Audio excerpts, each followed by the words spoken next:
and remain standing for the Pledge of Allegiance. Thank you, Mayor. Just want to talk for a minute about the events of the past few weeks. It seems like every week there's another shooting somewhere. The last one was fairly close to home. I travel to Dallas about every other week, and it was not far from where we have offices down there.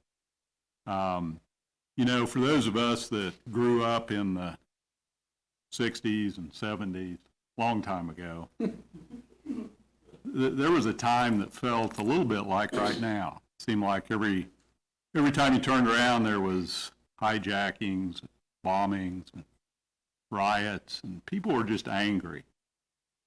Feels a little bit like that right now, and it's a shame that we have to resort, or certain people have to resort to violence. Hopefully we can get out of that. I'm not sure what it's going to take, but would certainly like to see a period where we respect each other, we solve our differences without resorting to violence, and hopefully we'll be there soon. So just a moment of silence for those that have been affected by mass shootings recently, and then we'll stand. Thank you.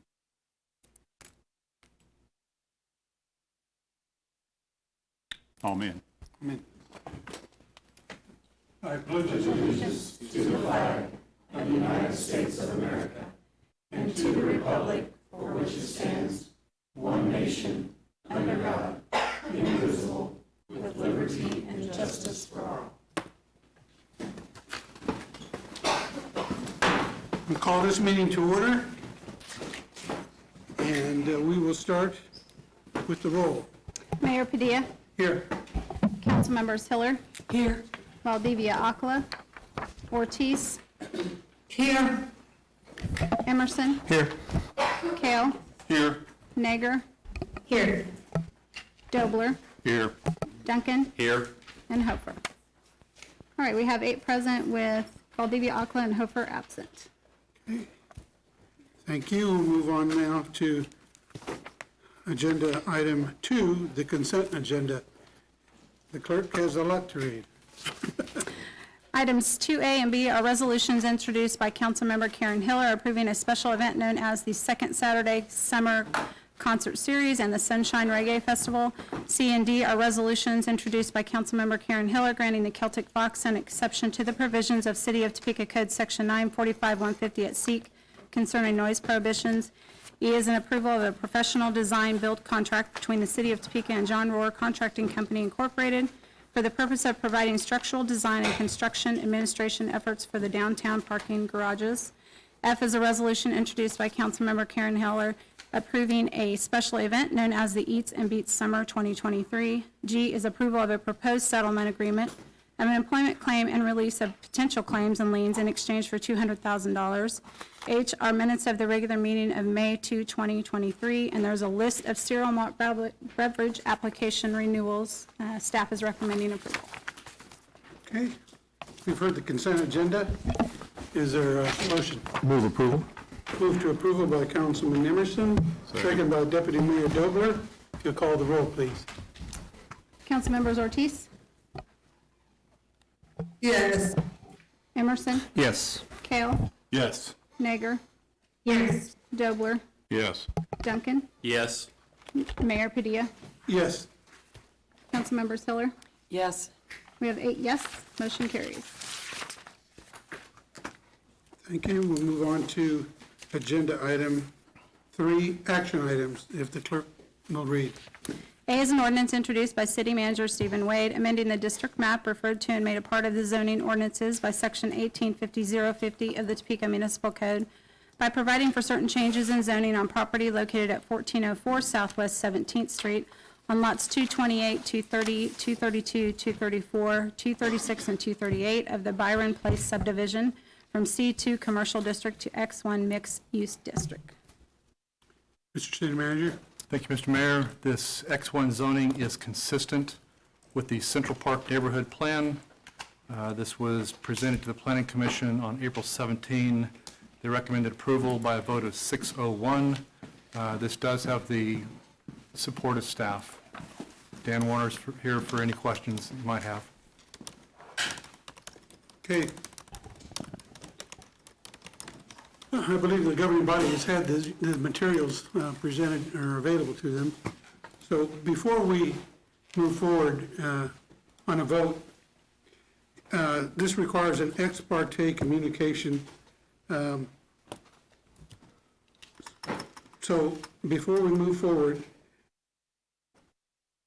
each member of the governing body who is engaged in ex parte communication with any individual, either in favor of or against the matter being considered, must state that the communication occurred and indicate that even in light of having engaged in the communication, they were able to fairly, objectively, and impartially consider the measure based only upon the evidence provided on the record. The record includes the Planning Commission minutes, the staff report and its attachments, the public comments made during the Planning Commission hearing, and similar relevant information related to the matter. The body has heard this request before. It's mandated.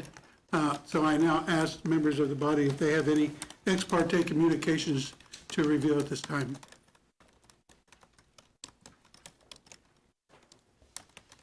Okay. Councilwoman Hiller.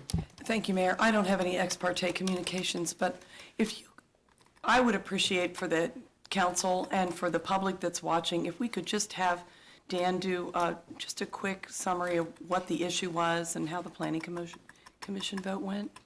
I want to check do that? and make sure with council that we're not stepping outside, okay? Okay. It's absolutely appropriate for Mr. Warner to give a presentation. Thank you. Dan? Mayor, Council, good to see you again. So the request here is a change from C2 to X1. This really accommodates an expansion of one of the existing building on the property to accommodate a new business. And the reason for the X1 for that expansion is because X1 has less restrictive setback requirements than C2 does. So X1's appropriate in this instance, maybe not all the time, but in this instance because the neighborhood plan did call for this area to be mixed use, and that mixed use zoning could possibly turn into something different in the future as well. So as was previously noted, the Planning Commission recommendation was unanimous, 6-0 with one abstention.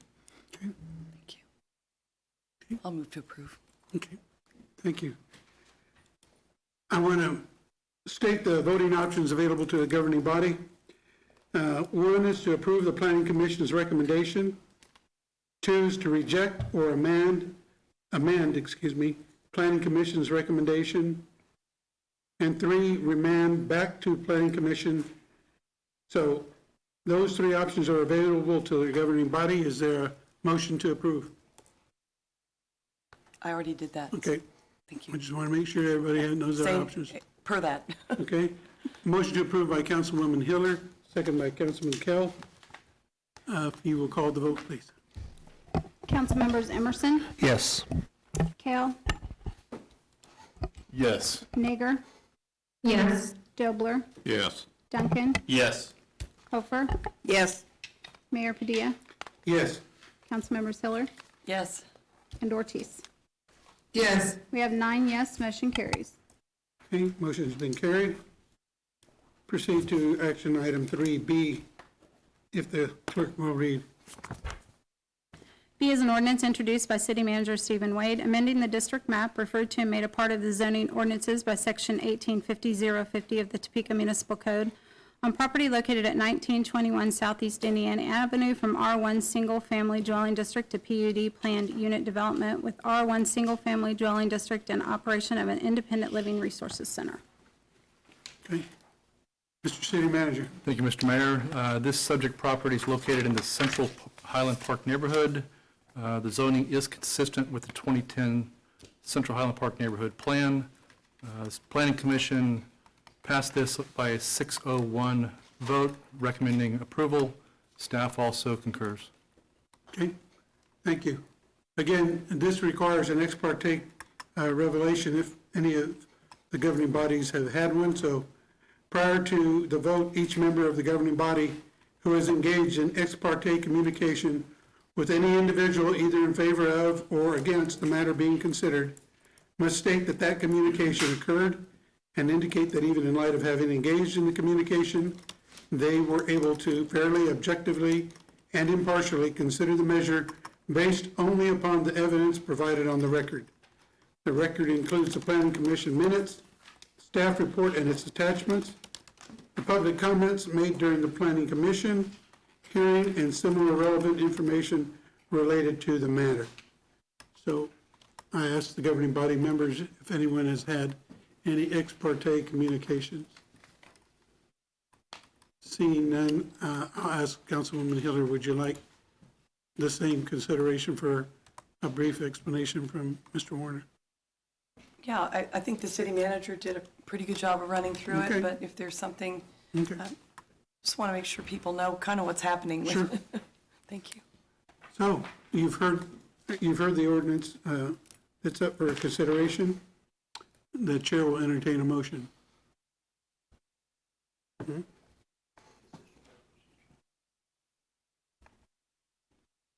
Councilwoman Ortiz, I can't see you on the screen. Okay, are you moving to approve? Sure, I'll move to approve. Okay. Motion, I couldn't see you on the screen. Motion to approve by Councilwoman Ortiz, seconded by Councilwoman Nager. If you'll call the vote, please. Councilmembers Kell, Yes. Nager, Yes. Dobler, Yes. Duncan, Yes. Hofer, Yes. Mayor Padilla, Yes. Councilmembers Hiller, Yes. Ortiz, Yes. and Emerson. Yes. We have 9 yes, motion carries. Okay, motion has been carried. We'll move to action item C. If the clerk will read. C is an ordinance introduced by City Manager Stephen Wade concerning floodplain management, amending Section 1730-010 through 040, Section 1730-070, 090, and 150, Section 1730-170 through 220, and Section 1730-250 and 260 of the Topeka Municipal Code, and repealing original sections. Mr. City Manager. Thank you, Mr. Mayor. Approval of this would amend the floodplain regulations in accordance with state requirements, make the city eligible for lower flood insurance premiums. Any questions? We have Richard Faulkner available for those. Okay, thank you. Any questions for Mr. Faulkner?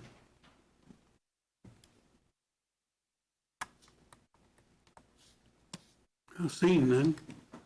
Mr. Mayor, Oh, okay, I can, yes, Councilwoman Ortiz. what exactly does that mean? Are we just updating our regulations? Richard? Yes, we are. We're updating our regulations. FEMA has a program that's known as CRS. CRS is a program where communities that are required to have floodplain insurance can get a discount on that insurance if they meet certain standards. One of the standards is we have to update our zone floodplain regulations. We haven't updated our floodplain regulations since 2011. So we have to keep the floodplain regulations updated. Also, our building codes need to be within 6 years, which it is. We have to be a member of FEMA.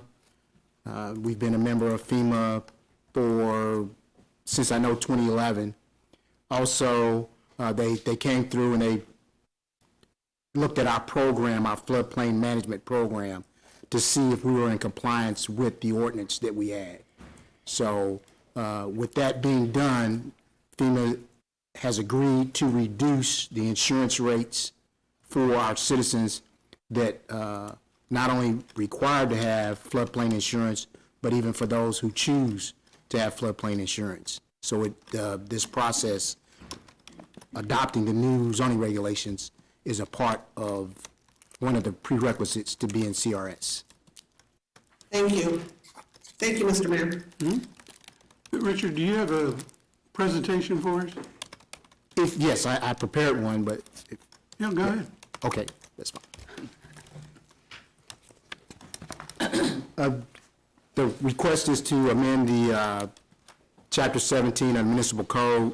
The presentation is going to go over the overview, who's involved in the process, prerequisites of joining things that we were already doing to be a part of the CRS. What the FEMA did, they came and they reviewed our program, so we'll talk about the things that we looked at, how other communities have come into CRS, and also some notable changes in the ordinance. The Insurance Service Office administers the CRS for FEMA. It is a FEMA program. And once, as I've stated earlier, if you are part of the CRS, you can get a discount on your insurance premiums. The discount is based on a lot of things that we were doing. Some of them we were doing well, some of them not so well. Public information, we need to work on that, but mapping and regulations, we're good on that. Floodplain management reduction, we're doing good on that. Our stormwater management program covers a lot of that, and we're not doing so good in the warning and response. So even though we're not doing good in two of those areas, we're doing pretty well in the other two. The prerequisites, as stated, you have to be a member of FEMA program, not National Flood Insurance Program, which we are and which we've been in for quite a while. To verify full compliance with our regulations, they came and they looked at our community, found properties that weren't compliant with the regulations, gave us an opportunity to bring those properties into compliance. We also maintain elevation certificates when structures are built in the floodplain. We make sure that they're elevated above the base flood elevation. That's something that we were doing already. Assessment of repetitive properties. We have 2 properties in Topeka that have repetitive flooding, which is only good, is only 2, and maintain flood insurance on city-owned property. And we have 2 properties that are in the floodplains, and that's Fire Station number 5 and Fire Station number 8. Both of those are in the floodplain, and we do have current floodplain insurance on those properties. So we are up to date on that. The review process, the community action visit, like I said, they came, they found some properties that weren't in compliance, gave us an opportunity to bring those into compliance. One of the things we're doing now is our floodplain ordinance. We're looking at it and adopting it. FEMA's made a lot of changes. We reviewed these regulations with the state, and the state has actually approved approved the first version of our regulations, and after if the body chooses to adopt, we'll send this ordinance back to them for their approval as well. And as we're also updating the ordinance since it hasn't been done since 2011. Where we're coming in at a level 8 is where most communities come in at.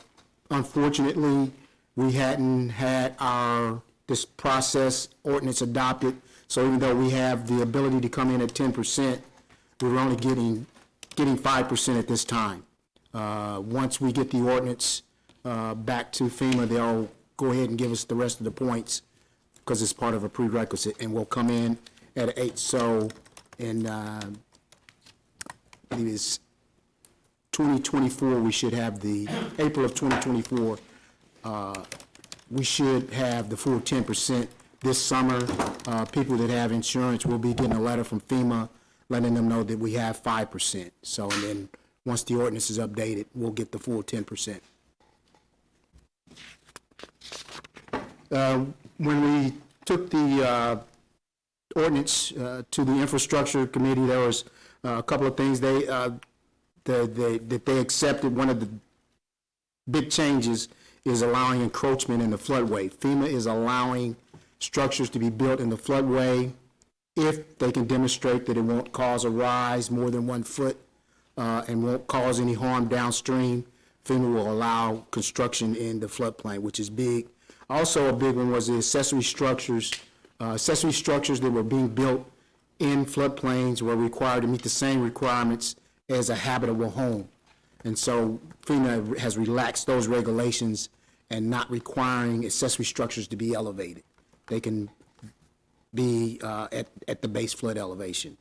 A couple of things that weren't accepted, establishing a cumulative value on homes. When you have a home that's in a floodplain area and you want to improve that home, if your improvements go over 50% of the value of that structure, then the whole structure has to be elevated. And FEMA is doing it. They want you to keep track. They wanted you to keep track of it for 10 years. So we didn't feel that was right for our community, so we just stuck with, at that time when you're coming in, if it does it at that time, you'll have to do it, but we won't keep a cumulative cost of your improvements. The other one was the critical facilities to be elevated. They were requiring, which is fire stations, hospitals, police stations. They were requiring that if that critical facility was adjacent to a floodplain, it had to be elevated. And the roadways into it had to be elevated.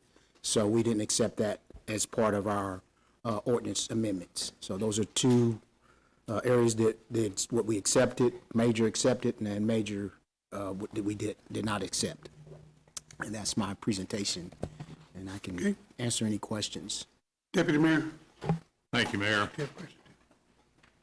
I was just going to say this was reviewed in the Infrastructure Committee. Appreciate Mr. Faulkner's presentations. I think we had a couple of them and asked for some changes, and those were made. I mean, bottom line is this gets us better rates on flood insurance. It's hard to beat that. I don't know if the chair of the Infrastructure Committee would like to add to that. I can't say anything better than what you just said, Deputy Mayor, so thank you. With that, I guess I would move for approval. Okay. And I would second that. Okay.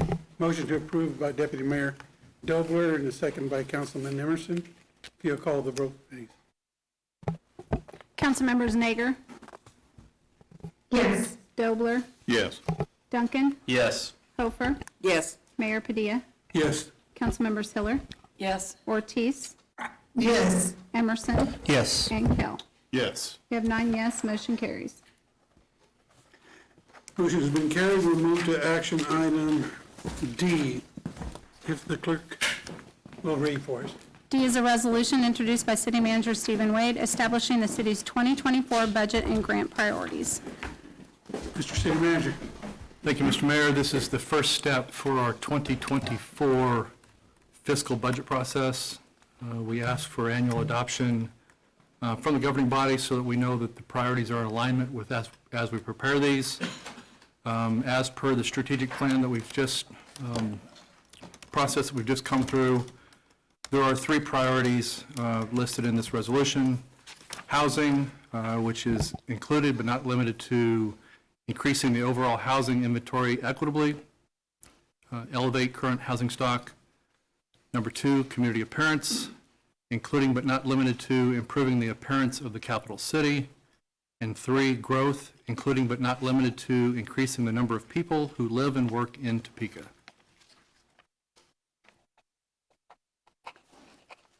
Is there a presentation for this? Okay. Any questions for the city manager? Entertain a motion. Motion to approve?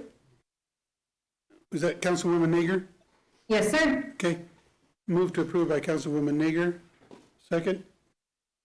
Councilman Kell. You call the vote, please. Excuse Oh, me, I'm sorry. discussion. Discussion, yes. Sorry.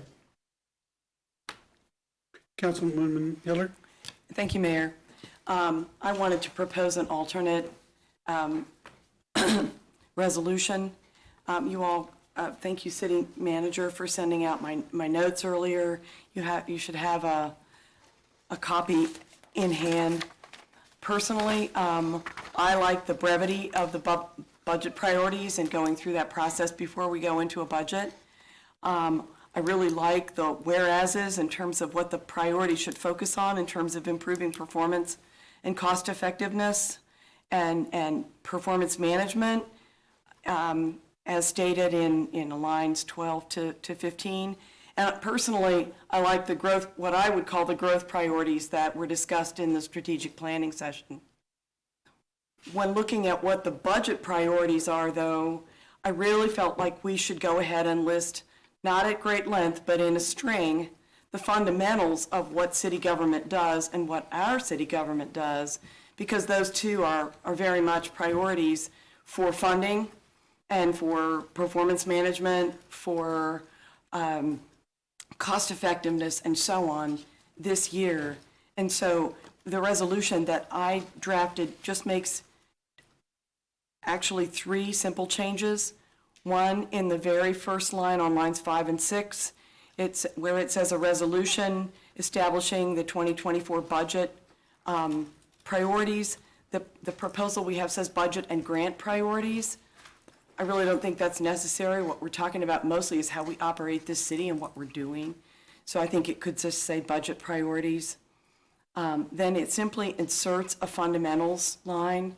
And frankly, all I did that out of what we know and double-checked our budget book from last year in terms of just what our different categories are, what we fund, and what we partner on. So it lists that we would provide excellent and cost-effective services in the areas of street maintenance, water and sewer, public safety, police and fire, property maintenance, and building and zoning code policy and enforcement and planning, collaborate with others in the area of economic development, emergency management, ambulance, parks and rec, mental health, social services, homelessness, library, 2 airports, train service, transit service as the capital city, and amenities such as the zoo and arts and culture. That's just what we're doing today. It's nothing new. But as we prioritize, then the third change was to change the caption on line 27, what is now line 27, to say growth priorities, as that's what I think they are. It puts it in balance in terms of where we need to focus our attention and all of those high-level standards that the staff has done such a good job at putting in there. I'm open for discussion, but I would like to move that this amended resolution as a substitute motion. If there needs to be discussion first, I'm okay with that, but. We have a second. On the amendment? Yeah. Oh, yeah, I would second it. Okay. If we can take a vote to discuss the amendment. Question on the amendment. Okay. This is actually more for the city manager. So this year will be our first, I guess, full year of our outcome-based budgeting model, correct? That's correct. And whatever chaos that will bring in terms of us figuring out how that works. Does this change impact that at all in terms of how it's structured or any changes that would have to be made? Or It does not, Okay. it does not make a material change, no. okay, because that's my primary concern. Thank you. Good question. Further questions? Deputy Mayor. I guess, question for Councilwoman. I don't really have any problem with this. Just a question. I mean, the library, the 2 airports, transit all operate under separate budgets. Correct. Why? And train service, I mean, why are those in here? It's negotiable. We collaborate with them and we defer to them to take care of those services, and we don't, is why I put it in there, really. I mean, you could put hospitals and everything else, We could. don't. We could. Okay. Just seems a little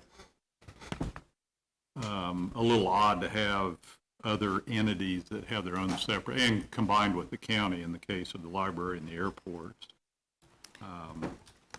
And frankly, I I don't know put them in there because they come up sometimes. But if you felt that was too much, I'm okay with that. Yeah, I guess I would suggest taking out the library and the airports, train and transit, and just leaving it, the things we have control over in our budget. We control the transit mill levy. True. Could leave that in.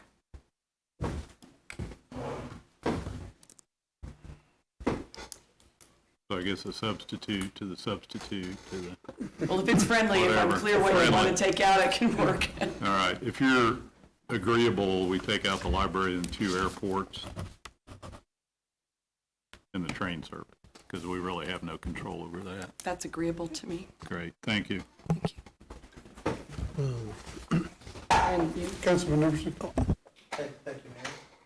Yeah, and I just noticed, I think there's maybe a typo in the thing, and maybe maybe it's not important, but so if we take out the library, 2 airports, and train service, it'd be the mental health services, social services, homelessness, and transit, service as the capital city, amenities such as the zoo and arts and culture. Is that? So the "and" could come out as well.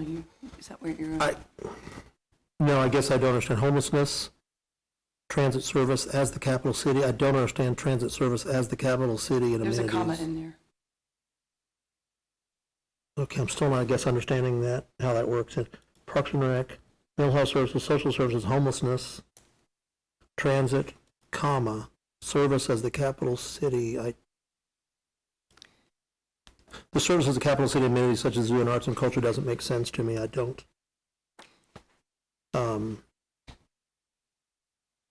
Sorry, maybe I need to read the whole thing to get it more in context. Because I agree with you on this. I'm just trying to, I don't understand the wording here. I can reply, and maybe the wording is awkward. I think probably just taking the "and" out is fine. Service as the capital city comes up because of the things that we pay for, that we don't get tax revenue for, and provide services that we provide. So you don't mean to say transit service? You No, mean to say there's a transit? comma there. Yeah, transit, and service as the capital city. Yeah. Okay. Well, the staff is clear with that. I'm kind of with Councilman Emerson on this. What does service as the capital city and amenities mean? The way that is financial or punctuation-wise, service as the capital city is in there because of the issue of the services that we provide that we don't get. As we discuss the budget, what things we pay for, what things we ask other people to contribute to in some way because of the expense comes up frequently in our budget discussions. And then it's "and" amenities such as the zoo and arts and culture as we have relationships with both of them, but we're not primarily responsible to provide them.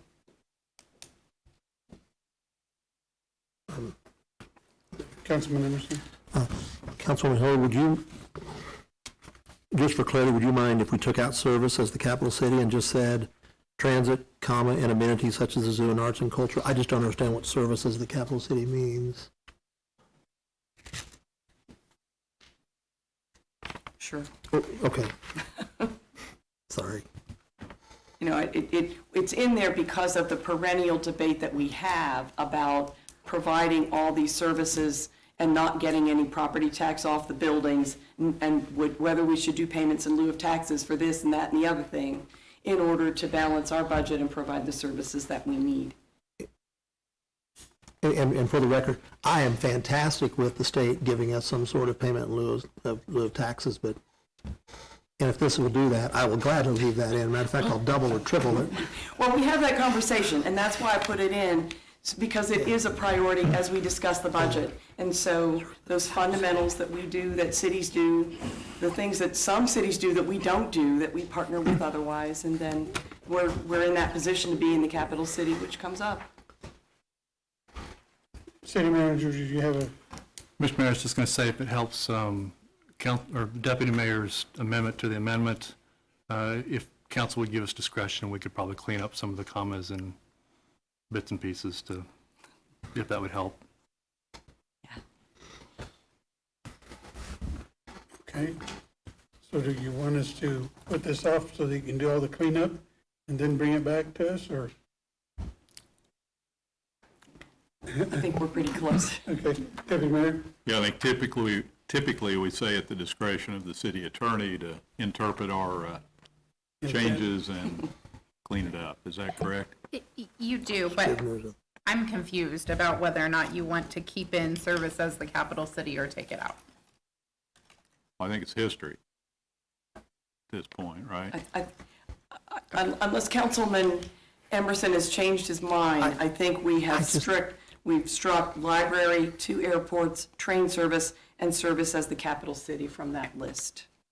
We're just asking you to get the commas in the right place. Yeah, if it's okay, just because I don't understand what it Do the means. punctuation. That's fine. Okay. Councilman, I did. Thank you, Mayor.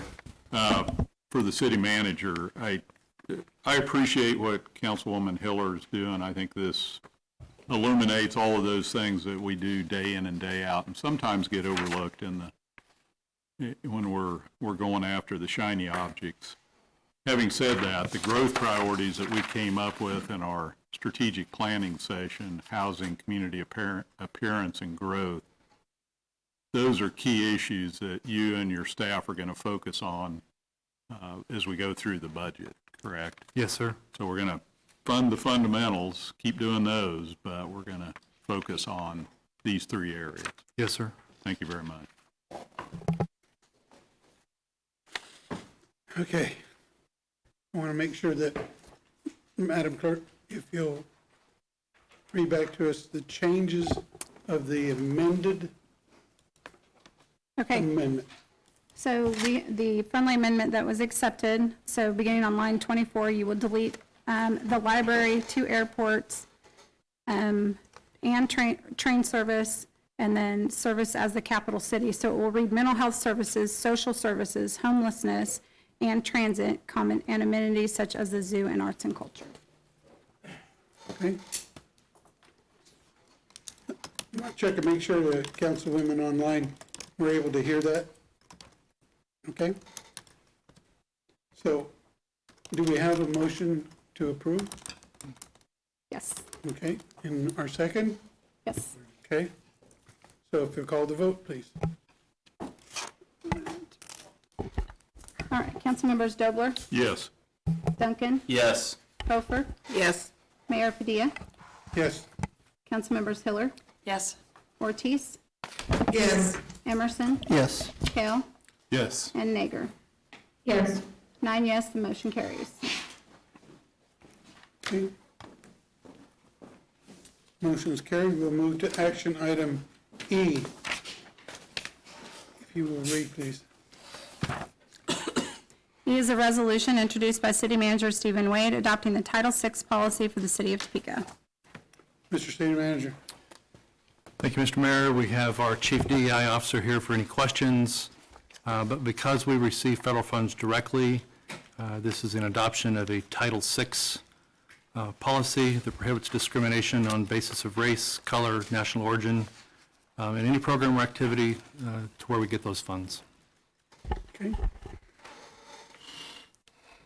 I would assume Ernest stands for questions, or, okay.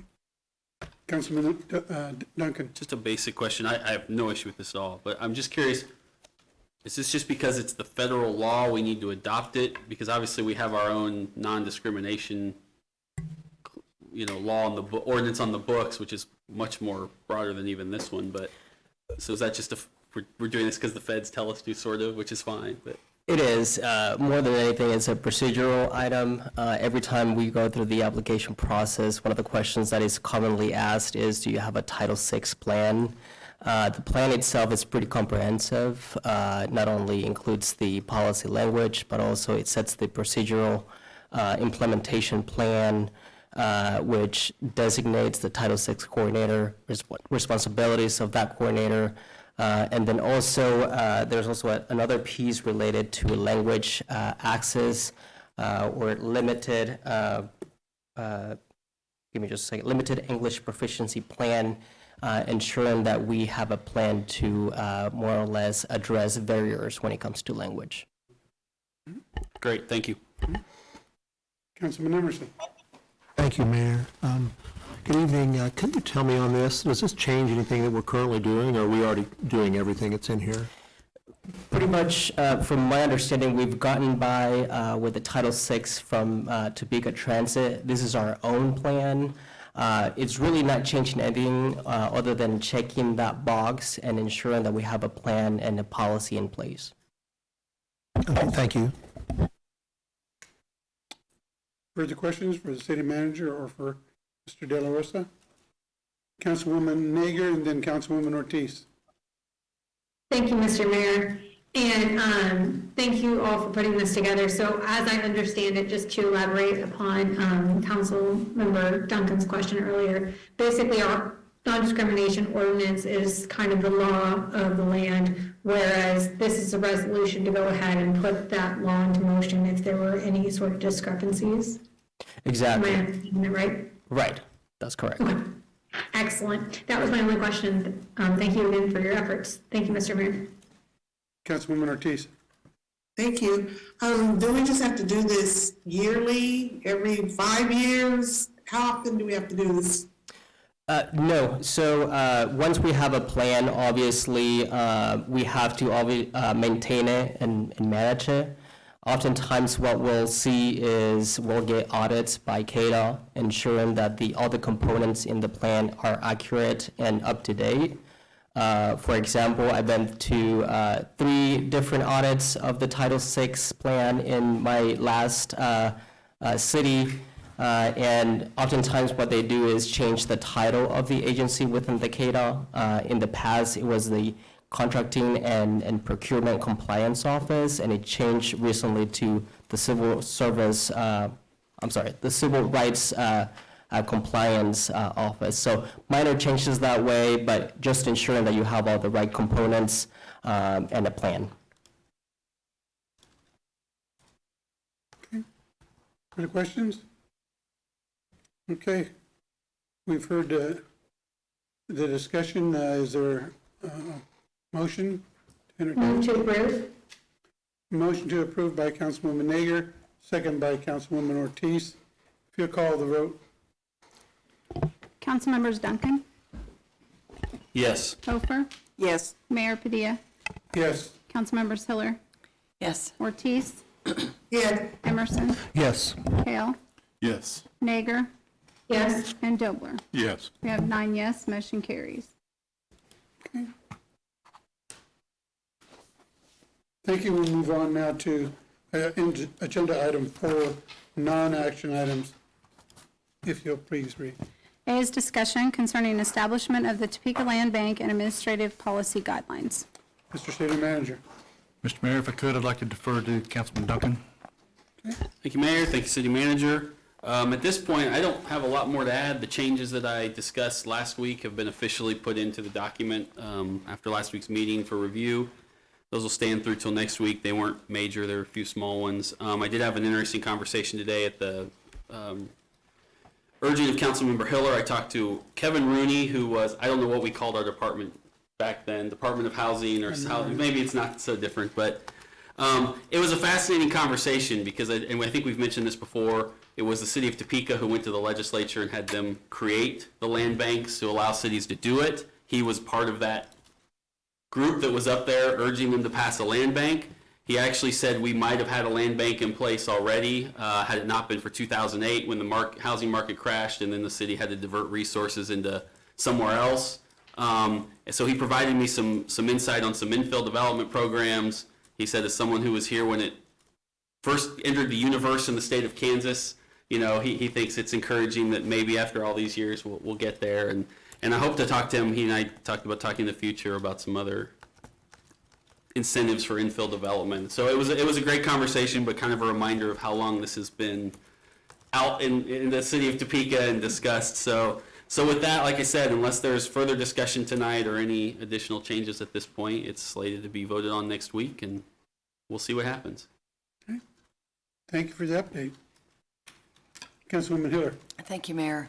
Well, I'm glad Kevin and you finally connected, because I really felt like as I've said before, that experience of what we've done in the past as well as what people hope to do would be great to add into your mix.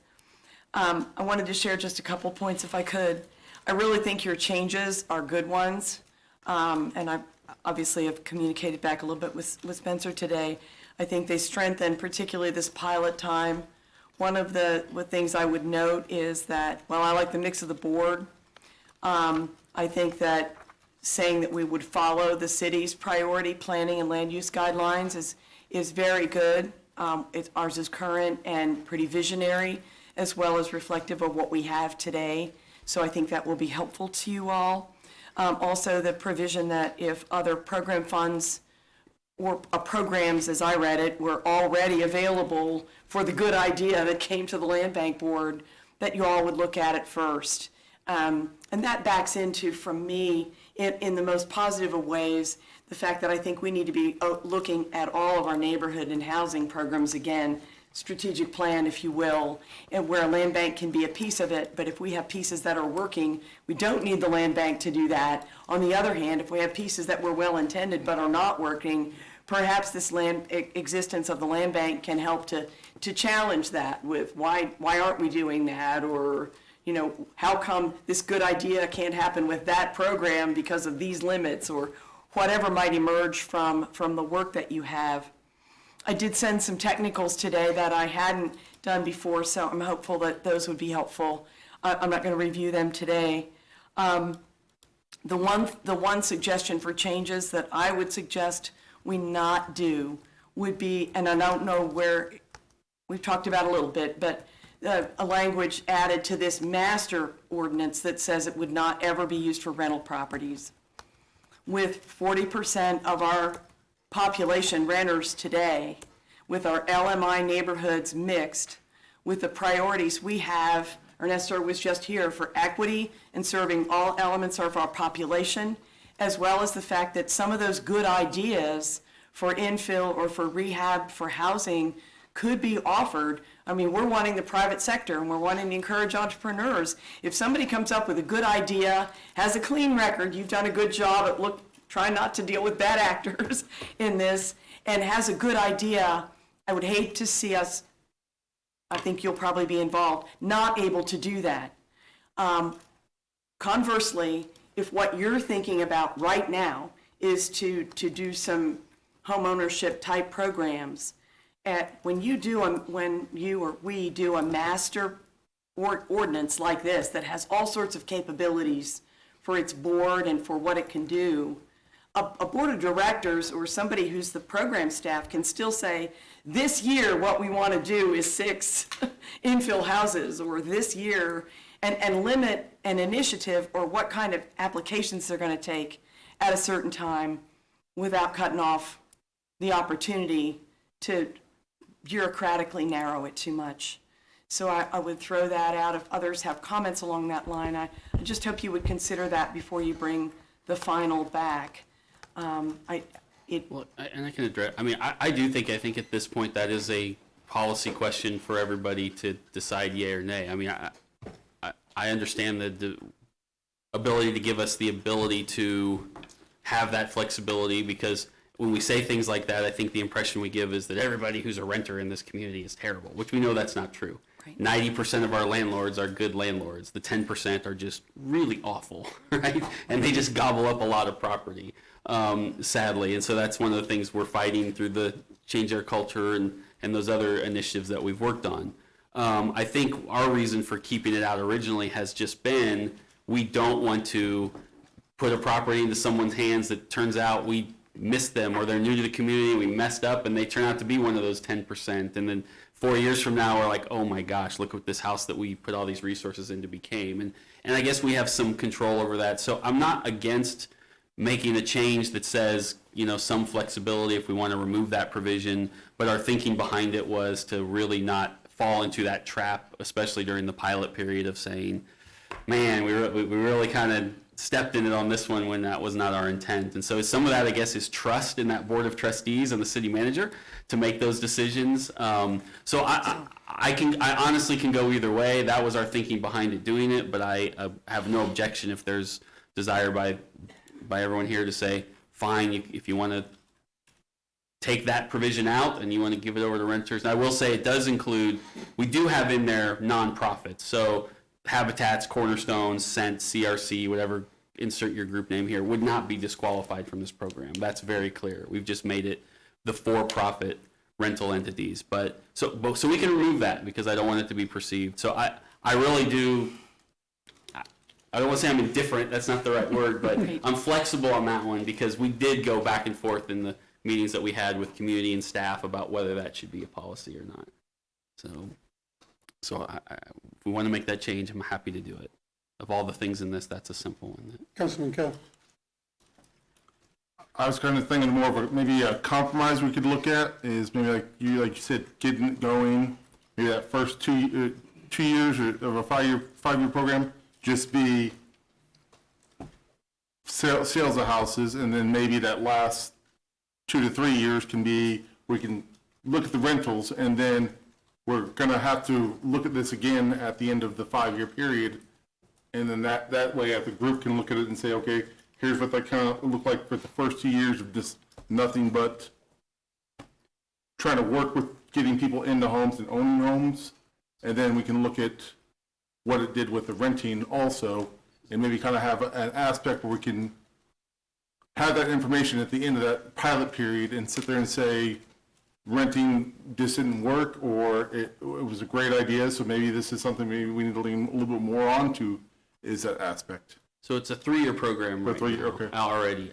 If we did make that change, I think the provision I would ask is maybe we could do it with that if it goes to a renter, it's done with city manager approval, because there will be people that staff could come to the board of trustees at some point and say, whoa, you didn't know this, because you guys can't know everybody, but staff has a warning here that this person you don't want to turn it over to, and we've got that built in already a little bit with city manager approval, but that may be the backup for that, then if there's any concerns, so. Because again, that board of trustees and the city manager ultimately are going to be able to make the final decisions on who retains those properties. Councilman Kell? Now, you were talking about non-for-profits, and it kind of made me pop in my head. We're just talking about the 501c3, or are we talking anyone that can kind of go, almost any business can make itself a non-for-profit status? There's several out there that are, they can. They can, but at some point, again, you have to draw the legal distinction and just leave it up to the. Okay, that's what I'm saying. Are we making that distinction in this, that we don't have someone coming up and saying, well, I'm a non-for-profit, and so are we mainly looking at the charitable organizations? So this way, I just want to make sure we have it in writing, so this isn't something that bites us in the butt in the long run. Yes, as written, that's the intent of the land bank, and that's outlined in there, making sure it's turned over. Okay. I think there's even a line about 501c3s and other. There's a section in there on that. Yeah. Thank you. Councilwoman Hiller? Thank you. Just want to encourage on the flex again. I know that you kind of came into this. You've maybe not said it to me, but said to other people, maybe this is a little idealistic on one thing or another. You're coming in, I think you came into it with sort of an idea of something you'd like to do.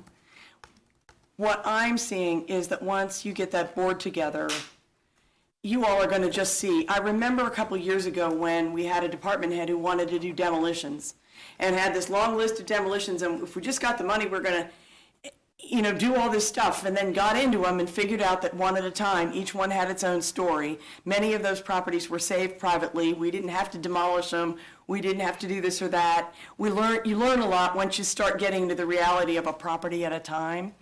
I don't want you, I'm hoping, I realize that often people go into this with an idea of what they want to do for somebody, but I hope that correspondingly this board would reach out to the neighborhoods and say, do you have a particular property that you've been wrangling with for a while that you have an idea for? Can we help you make that happen? And when that happens, you won't know yet until you start to work that piece of property and look at possible developers. It's not clear to me whether you're hoping that the city will get back into that business, but if you're going to be looking for private developers, we met a lot of people in the public input sessions for Change Our Culture of Property Maintenance. Some young guys who wanted to help in neighborhoods, who apparently have done a really good job, who wanted to be able to get properties cheap and build or turn them over. They, at that point, were asking about just code requirements so they could do it as inexpensively as possible and keep that final product affordable, just as an example. To be able to respond and say, well, if you want to do this on that property, what's your gap? Do we already have a program for it?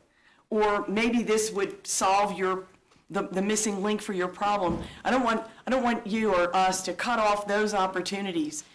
We've talked for years about certain parcels that are here and there.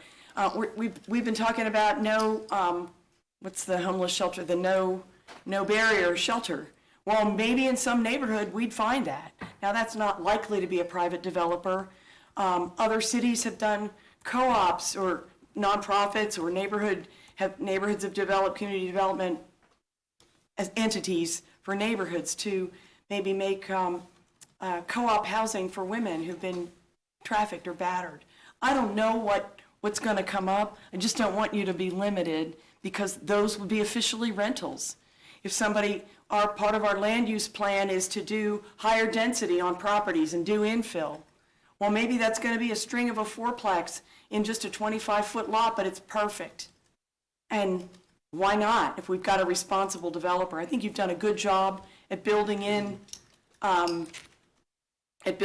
safeguards to protect. You know, you've given the city manager veto power. You've talked about bad actors and not contracting with them for these properties. I think you may be surprised at Harass people Rhiannon bringing for a the second. ideas to So, I you. mean, Rhiannon and Steve, I mean, you guys were in these rooms. Do we have an issue, since we've put in some of the stop gaps, if you will, of other layers of making sure there's multiple processes before a property? I mean, do we have does staff have an issue, Rhiannon, feedback on this idea of removing that and giving us that flexibility? I think the way the rest is outlined, we probably wouldn't in most cases. And again, the buck will still stop with the board and city manager, but not to put you on the spot, but I mean, But okay. but if we're going to make that change, it seems that's the last change we're wrestling with here. You want to talk or you want me to? I will add in if needed, but feel free. So I think from our perspective, because this is a pilot program, we wanted to keep this fairly simple. Really what we're talking about here is $500,000 that has tentatively been set aside. We think that'll get us somewhere around 8 properties. And if we got this too complex, we're not going to be able to truly evaluate whether or not we've been effective with that pilot. And so I think we were trying to, again, not put so many variables in it to where we couldn't evaluate. So I understand the request for flexibility. I just think it complicates things a little bit. And I'm giving my personal perspective. Yeah. Rhiannon? Yeah, no, I agree. I think that was the intent of the pilot, right, was to kick things off. We put limitations around the amount of investment, therefore limiting the amount of properties just to keep it pilot and learn as we go through it. If I could throw, Yeah. you know, one of the things, because, and if you have a specific idea in mind, maybe you could share that with us. Again, within the parameters of something as broad as this, you could have a specific idea and say you wanted to test that. But, for instance, we've had homeowners in programs that the city has done before who sold their property for a variety of reasons. You've put a 5-year thing in. That's one of the technicals you needed to fix in there. But at a certain point, you're taking some chances. One of the things that came out of, that we've learned with the programs we've done with the city already, is there's ways to be effective with major rehabs and ways that you just spending money, but you're not necessarily making a difference. And so, for instance, we've heard feedback at the time of the con plan that the TOTO program needed higher subsidies so that people could buy the more rundown properties. You know, if we do that, maybe we would do 8 of those. Again, that's where I want to make sure we do the interface with the programs that we have. Because originally, TOTO was to buy some of the worst properties, get a pre-trained homeowner into that had some financial investment in it, and have it, you know, that whole model sets it up where they shouldn't have any maintenance for 5 years, and there's success. You haven't mentioned whether you wanted to model your idea on that, but again, we want to make sure if it really takes $80,000 now instead of 30, that we budgeted for the programs that we already have enough to get those folks into those properties we wanted them in the first place, and not just come in and do a kind of a duplicate, if you will, on the side. We've done a dollar house program before where that was very successful. It migrated into some of the stuff that we're doing now. But it matters whether you guys are going to kind of have an idea of being spec developers and picking the houses yourself and fixing them up and then putting them up for sale to someone unknown versus the Habitat model or the TOTO model where you have a a prospective home buyer who's engaged from the very beginning, who picked that property themselves before we got into it. I just haven't heard those kind of specifics. And so thinking that this was still pretty much of a very early stage thought at what we could do that would matter and that would also allow the flexibility of a land bank to do something we couldn't already do. I wasn't sure where you'd end up in these first 3 years once you got into it, truthfully. Councilwoman, I'd like to ask another councilman to give That's him a fine, chance. I'm done. Thank you. Councilman Cal? Councilman Miller, when you kind of mentioned the, like the no barrier shelter and the battered women's shelter, what my dream there is, we take a hotel. I've said for years, we could do a lot with these hotels. And I think maybe that's something we could add after the pilot program. If we sit there and see this is a success, getting with some of these hotels that are just falling apart, that maybe the hotel owner is like, hey, I want to get this off my tax rolls because it's costing me, $100,000 a year just in property taxes just sitting there. So that's my, like, when I see that kind of thing, or even a rental, and I always thought that we could always take an old hotel and revamp it, and then even then we could maybe revamp them all into apartments, which has been done in other cities. I think Leavenworth took an old hotel and changed it into these luxury apartments for senior citizens. So I think maybe that's something we could maybe look at in the 3 years after the pilot program's over, about maybe adding those larger properties that could really, shoot at those programs like you're talking about.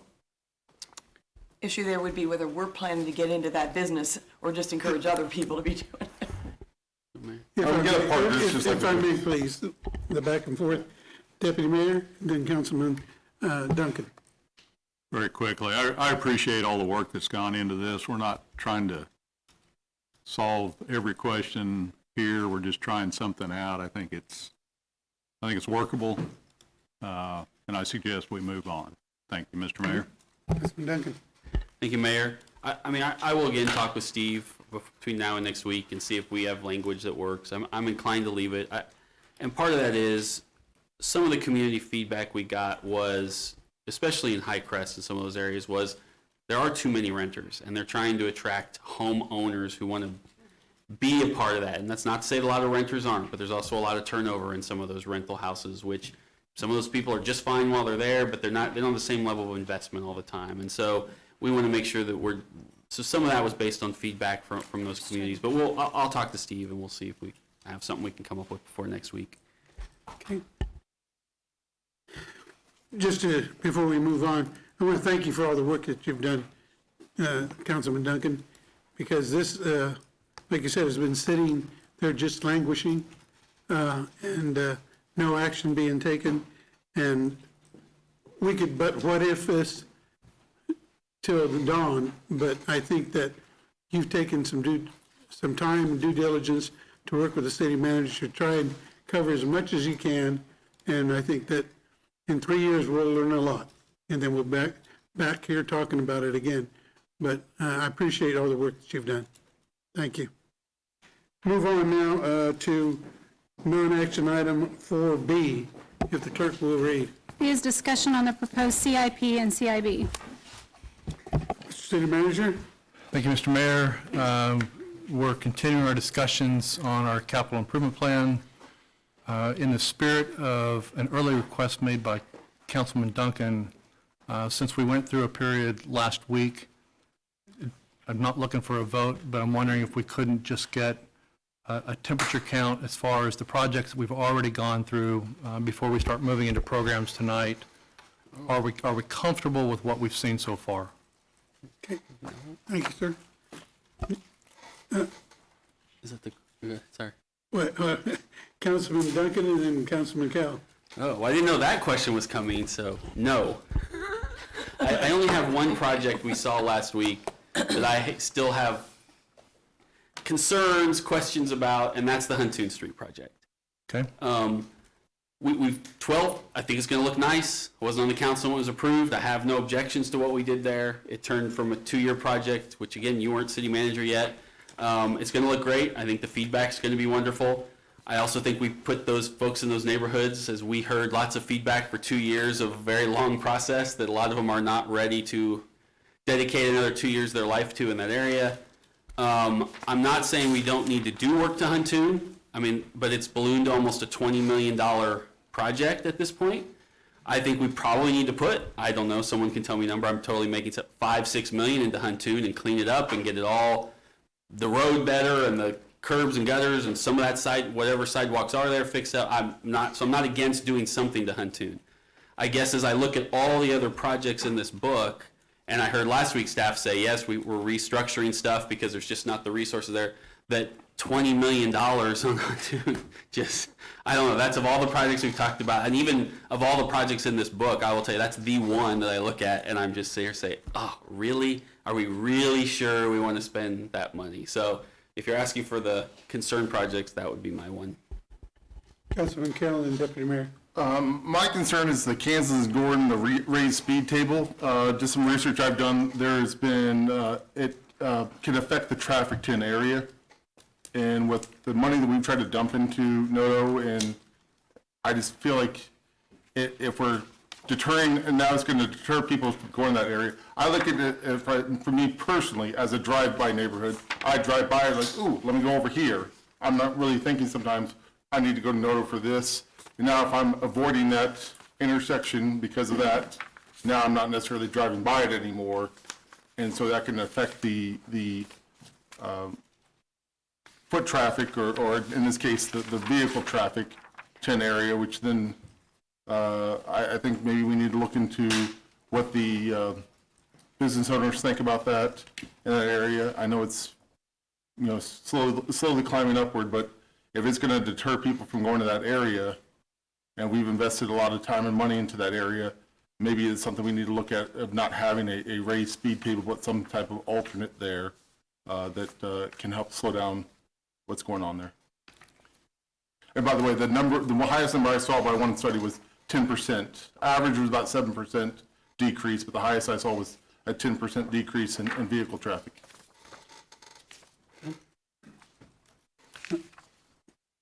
Deputy Mayor. Thank you, Mayor. Back on Huntoon, I don't disagree with the councilman. They kind of lump that in with the 17th Street project. Those, I think, are both funded by the countywide half-cent sales tax. We had projects that were laid out in that plan. We're clearly not going to be able to do all of them. First go around from the 2005 vote, we were fortunate, I guess, if you want to look at it that way, to have the recession of 2008, which drove down construction prices, and we had money left over after we did all the projects. I don't think we're going to be even close to that. I think it's a great time to take a look at that program, the half-cent countywide sales tax for infrastructure, and the infrastructure projects that have been done and are still to be done, and just get a good feel for where we're at, because we may end up having to cut a project, and it's better to talk about it now than 6-7 years from now towards the end of the program when somebody gets cut and they're upset about it. Thank you. City Manager, and then Councilman Emerson. Okay, Councilman Emerson. Thank you, Mayor. Yeah, it's funny that Councilman Duncan brought this up, because I had my one-on-one today, and I had the same thing. I mean, I think the pendulum has kind of swung too far. We've gotten away from just going in and replacing an existing street, the curb and gutter that's there, the pavement that's there. It's like we either don't do anything, or we go way over with 10-foot trails and bike lanes everywhere, and it's just like, I share your concerns, Councilman, and I would rather do more streets, reconstruct more streets, than do 1 or 2 streets to this ultra expensive treatment. So that would be my suggestion as well. Let's pare back some of the things, and it has the side effect of you don't have that neighborhood torn up for 2 or 3 years. In one construction season, you can go in and probably do the curb and gutters and all the reconstruction in that area, hopefully in one construction season. So that's my 2 cents. At $20 million. City Manager. So, Mr. Mayor, is it I'm getting the feeling that general consensus here is you would like us to take a second look at Huntoon. I will say, none of us who had those concerns is in our district, so the two council members whose district it might be. That's why I'm kind of double checking here. Doesn't mean we'll agree with them, but we may at least want to hear what they're. I could reply on that one. Councilwoman Hiller. I thought that what the staff said last week was that kind of went out of their way to say, we're going to be open to talking about what to do with this. No decisions have been made. So maybe that was just meant to open up this conversation, but I'm not sure how the numbers would run, how the input would be. Again, 12th Street has had its issues, but it's turned out really nice, and I don't know. I literally don't know what people are going to say. So I don't want to, that was supposed to be complete streets as well, and at least figuring out what the different sides, if you will, have to say is important, I think. We're just not comfortable pulling stuff out of the CIP Right. based off of one council member. We kind of got into trouble for that last year, and so just before we make modifications for a final document, this is really more of, do we need to adjust, or are we okay moving forward type of a deal? And what I'm hearing is, Councilman Hofer, I know this is partially in your district too. No? It's me. Sorry, Councilwoman Nager. You're good. Can I insert a little bit too here, Mr. Mayor? Yeah, please, go ahead. Thank you. Yeah, I think 12th Street is not even done in District 6. And so I would be happy to go ahead and talk about taking a breather, seeing how 12th Street does, and learning from those lessons. For Huntoon, I know that was kind of whenever we were in the design phase in 2019, and that's when I was running, so I didn't know quite as much about this project then. But when we were in the design phase, that was one of the selling points, is that we were going to go ahead and start with 12th Street, take the lessons that we learned from that, and then build something even better on Huntoon. And I think I asked last week, if that was last week, but whenever we discussed that project, I asked Director Copley if it was going to be, if we needed to work on as much utility improvements as we needed to with 12th Street. I can understand having our eyes opened by the 12th Street project, what kind of commitment that would take. I hope that it stays on our plan, but I do think that we should be open as prudent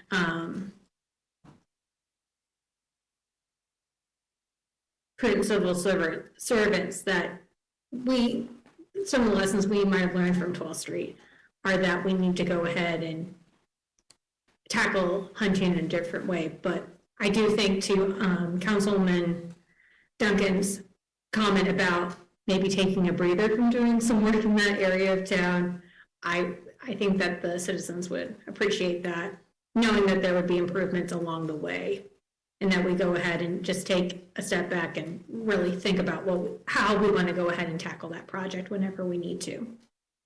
So those are my thoughts on it, and that's kind of the temperature that I've gotten from constituents in District 6.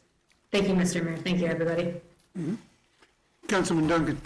So, City Manager, when you say scale, if you're getting direction to scale back, I mean, we're kind of getting mixed. What does that mean? I mean, in terms of you bring us a new plan, a different plan before we're done with the CIP project, you just move it for a while? I mean, do you know what that looks like? We can do a couple things. We can either delay it. We can also do like we did with 17th. And instead of going full blast on 17th, we took a half a step back and modified that plan. So there's lots of different ways to go, but I guess I had in my head more of 17th, but I need to talk to Director Copley as to what our options would be. Okay, well, I think that's helpful, because I think sometimes that's the problem, is we may have concerns with what's on the books, but in lieu of some alternative recommendations or You know, so I don't know what the time frame is to be able to come back and say, we can do this for X amount of dollars. If you have time between now and the next 5 weeks when we finish the CIP to do that or not. I think that would probably be helpful to everybody to provide you that direction. Councilman Emerson. Thank you, Mayor. Deputy Mayor Dober brought up an interesting point that Huntoon, if Huntoon is one of the main projects in the, I believe, I guess City Attorney, maybe a question for you. I think all the main projects in that vote, I believe, have to be constructed, is that correct? I would need to look at that momentarily. I apologize. No, that's okay. I know that's kind of an arcane question, but that's okay. I'm getting the indication maybe that's not. They don't have to be constructed. If you approve them, they don't have to be constructed, if that was the question. I thought in the public vote, though, these are the things we're going to construct, and you can't take the tax money and now not construct the projects that the public voted to construct, is my read of that. So it doesn't say you have to go and have complete streets and do, everything. Right. But I think you have to reconstruct every street that's a named project in that. We have to do something. Okay. And again, I guess since I'm running on anyway, I'll just add, I don't in any way want to not improve Huntoon Street. I just think when I hear from constituents, it's not, man, I wish you'd come in and widen my street and add all the stuff. It's just, I'd like you to replace the asphalt in my street. That's what I'm really hearing. And for every $20 million project, we could do every street in District 4, maybe mill and overlay it. And matter of fact, I'd like to move that. Well, it's worth a shot. We're going out with every election. But no, it's just that, it's either your street doesn't get touched for 30 years, but over here, we spend $20 million in 5 blocks or something. So I just wish it was a little more. I'd rather do more streets and fewer streets with everything. Thanks. Councilman Kell, and then Deputy Mayor. Have we actually looked at the need for bike lanes? I know that's one thing there on a few projects, because I don't really see that many people out riding bikes on the street or on the sidewalk. I actually see more illegal vehicles on the sidewalk than I do bicycles. I see four-wheelers, non-street legal motorcycles, dune buggies on sidewalks. I don't really see people out biking the streets. That's more out I see them more out in the county area. So I wasn't sure of our actual need of bike lanes as a need for, I'm not sure I'm just seeing what I see, so I'm not sure if there's actually been a study done for that. Deputy Mayor. Thank you, Mr. Mayor. I guess I'll make a formal request that, if I'm looking at this correctly, there's a subsection titled County-Wide Sales Tax. It has 9 projects in it. At the beginning of our discussion next week, I would like to see an overview of how much money is remaining, how much is projected to be, how much revenue is projected over the life, and I think we went 15 years this time, so it's a little further out, and how those projects fit into that. Obviously, sales tax receipts are going up with inflation, so maybe it's going to be covered. I kind of doubt it, and then really just look at how we're prioritizing those projects. So what's going to be the last project? Because I believe the way the issue was written, if there's a project at the end that can't be funded, it can't be funded. I mean, we can't produce money out of nowhere for it. If there's money left over, the city county split it, and they can do what they want with it. So we need to know how close those projections are at this point. And then I don't think there's a priority list. I think there was just a list. So then perhaps if it looks like we're getting close to exceeding our projected revenues for the half-cent sales tax, we can prioritize those projects. Thank you. Councilwoman Hiller. Thank you, Mayor. I'm not sure I'm prepared to answer the question that you asked, but I did get a chance to try and start my deep dive into these projects, and was looking at the citywide half-cent projects, for instance, and also just where that money was getting spent and how it appeared to be being spent. Like curb and gutter money, you guys have raised how much would be for curb and gutter, and was planning to wait till after tonight and then get a question list into you. But the question I'd have right now is, one of you made a comment about being a little more efficient with getting pieces or projects worked in tandem to be more efficient. And I couldn't remember exactly what you'd said. What I do know is that when I saw the curb and gutter, it looked like maybe you were using this citywide half-cent sales tax curb and gutter money to do some of these street projects and stretch the money. And I've been familiar, like with the 8th Street project, we had like 4 different contracts and contractors on there. There was utility contractors, then somebody had the street, somebody else was doing the curb and gutter, somebody else was doing the sidewalks, and yet somebody else was doing the ADA ramps, which was problematic in terms of the phasing of the construction itself. But I wondered, it just seemed like there would have to be 5 times as much admin involved in terms of the staff time, the bidding, the contracting, the project management, and so on, if we really were separating the contracts with where the money came from. So I wondered if in the projects that are coming up, even if you've got multiple funding sources, are you packaging those into single connected projects? And that's maybe more a public works question than finance, I don't know. I'm looking to save money and get it all done, of course, as usual. But I wondered if we have efficiencies there in how we manage this money. Thank you. The short answer is we would have one prime contractor, and we would look to the contractor to get all of the work done using whatever subs that he needs, and not have 5 different contracts with 5 different contractors for a project. That's great, because I know on 8th Street, that's what happened. Like, they did the sidewalks, and then the sidewalk guy stopped because the ADA guy was somebody else. And it was just, it seemed inefficient, and I was hoping we were doing better. Thank you. So we should expect then that there's not economy sitting in what we're looking at in terms of bringing the different pieces together to do projects? That's correct. Okay, thank you. Thank you. City Manager, do you want to move forward with this presentation? Yes, please. Okay. If you'll proceed.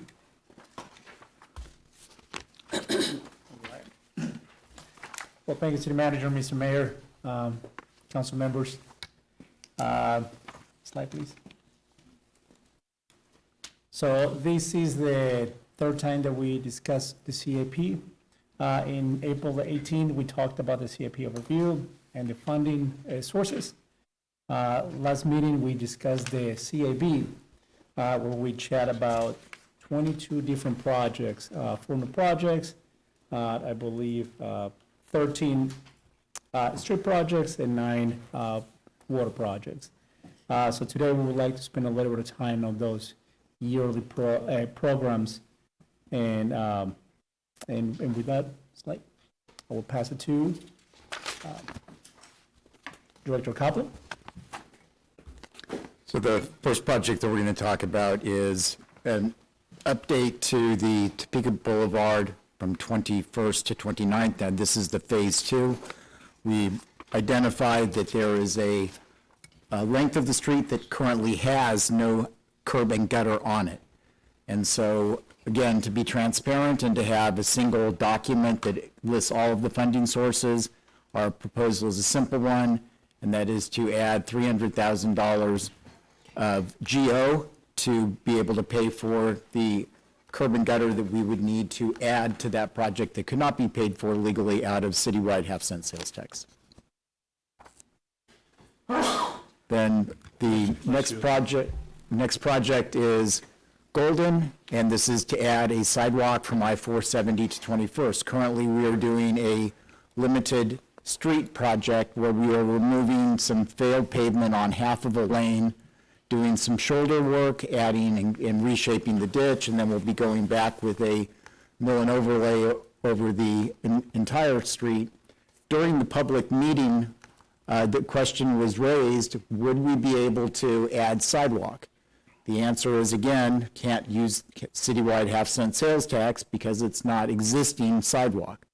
We got with our consultant who did the design for this and asked, is it feasible? And the answer is yes, it actually is feasible.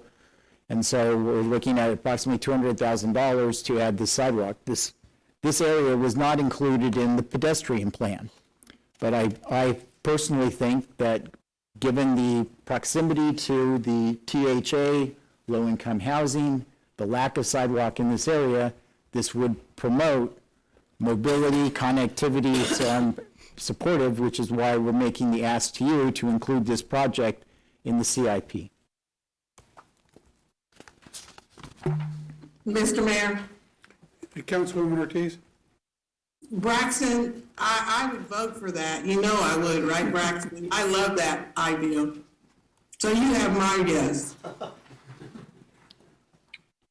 Why am Thank you. why am I Because not surprised? Because everybody that came to that meeting, that was the main question. And you're right. Thank you, Mr. Mayor. Yes, ma'am, we try to be responsive when we can.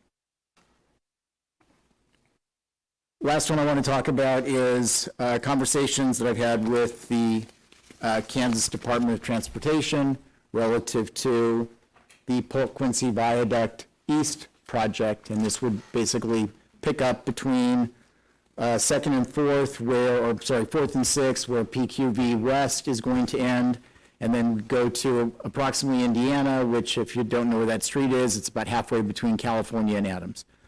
And so there is currently, KDOT has not identified this. We've had the conversations. They have expressed some concern about the long-term viability of pouring more money into the maintenance of that particular bridge section and that section of highway, as opposed to just going ahead and doing reconstruction. And so the estimated project cost for the PQV East would be $186 million. The city's matching share would be 10%. The city's matching share for PQV West was 10% of the then $200 million cost estimate when we entered into the cost share agreement, hence the $20 million share that we have repeatedly talked about at a number of meetings. This, I want to point out, this is a long-term, would be a placeholder in 2028 in the CIP. Obviously, there would be no contract in place until KDOT had identified funding, and then we would enter into discussions with them in terms of local share. As we discussed many times when PQV West came up in terms of city share, if the local sponsor is willing to put their money where their mouth is, that helps to prioritize the project in KDOT's hopper, because they're going to be looking at many other projects across the state, some of which would not have a local sponsor be willing to step up to the plate. So those are the, and you see the plan sheet, basically the starting point, as I mentioned before, would be between 4th and 6th on the section that goes north through the downtown, and then it would go down around the curve to a point beyond Adams and the railroad to Indiana, which is about halfway between California and Adams. And with that, I will gladly stand for any questions on the 3 additional projects that we would like to ask for your consideration as part of the adoption of this CIP. Mr. Mayor, for clarification, this is not in your books right now. This comes as part of new conversations with KDOT. We thought that it was important to get it into the plan now, since we've had those conversations, so that we all know what's coming. City Manager, is it your wish that after today's discussion, this will be put on the agenda for a vote? Braxton, when are they looking to kind of build these project lists? So the conversations would be in August, where we'll have the local consults between KDOT and the city of Topeka. Obviously, we're going through the CIB process right now. So to me, this is the time to have the conversation with you, to get it in as a placeholder in 2028, which is outside the 3-year CIB. This is truly using this as a tool for planning to make sure that everyone knows that it's on the horizon, so that it's not a gotcha sort of conversation. So this would allow us to have those conversations come August as part of our plans. Further questions for the city manager or Mr. Copley? Mayor, just one point of clarification. There was a lot of discussion about the Huntoon project. Just as a reminder, in terms of what's being proposed in the CIP, it would be for a small amount of capital in 2024 for the purpose of doing prelim design and public engagement to try to come up with what that project looks like. Then 2025 would be design, 2026 would be utility relocation, 2027, 8, and 9 would be the construction. So down the pike, and I hear loud and clear in terms of having discussion in terms of what the scope looks like, Deputy Mayor's request in terms of what the projected revenue for countywide half-cent sales tax, to get that information in front of you so you've got good information to make good decisions. Okay. Deputy Mayor? I'm not sure there's going to be a need for that, Mr. Copley. I just read the interlocal agreement, and apparently in May at the JADO meeting, we get an update on projects. So be looking for that tomorrow night. I don't see it in the agenda, but thank you. Councilwoman Hiller? Quick question on Po Quincy, and I can follow up with you. As far as you know, and Neil, maybe you know something too, when the council in 2011 adopted the plan for this section, it included considering changing where the parking was, changing those feeder streets on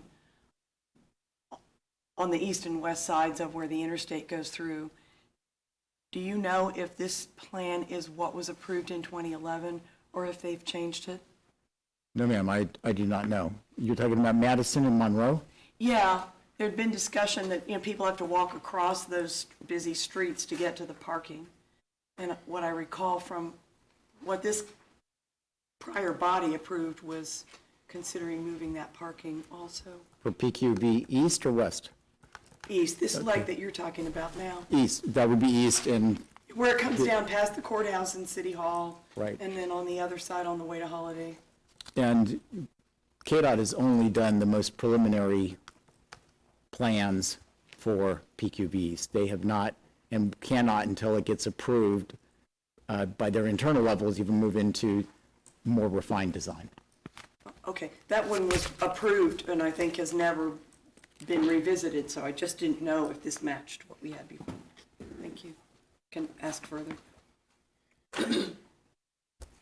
Further questions? Like the slides.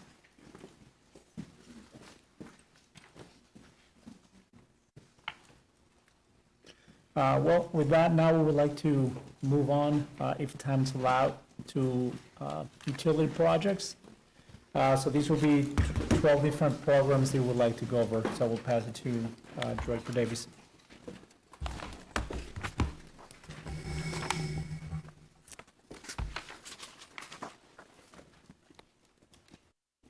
Can they see that?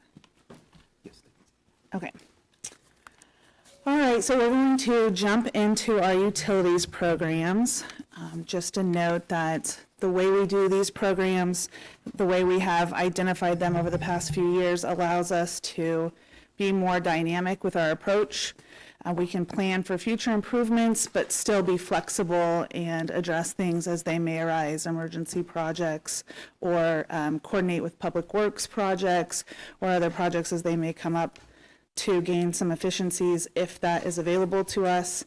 And we've done a lot of work to expand our plans to try to make better data-driven decisions. We're going to start with everybody's favorite topic, water main replacement. We have expanded our funding. So what you see here on the screen, we've significantly increased our funding levels based on the rates that you all recently passed. So we're very appreciative of that. The numbers that we have reflected here, we believe, we anticipate this allowing us to meet the funding for our 150-year replacement cycle.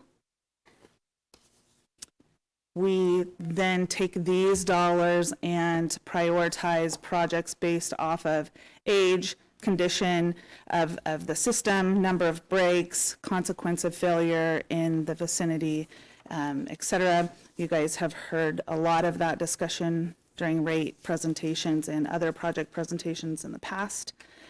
And then again, we try to partner with Public Works where we can. We certainly don't want to blow up any of the new roads that they've worked so hard to improve. Am I moving that or are you moving that? You're moving that. Thank you.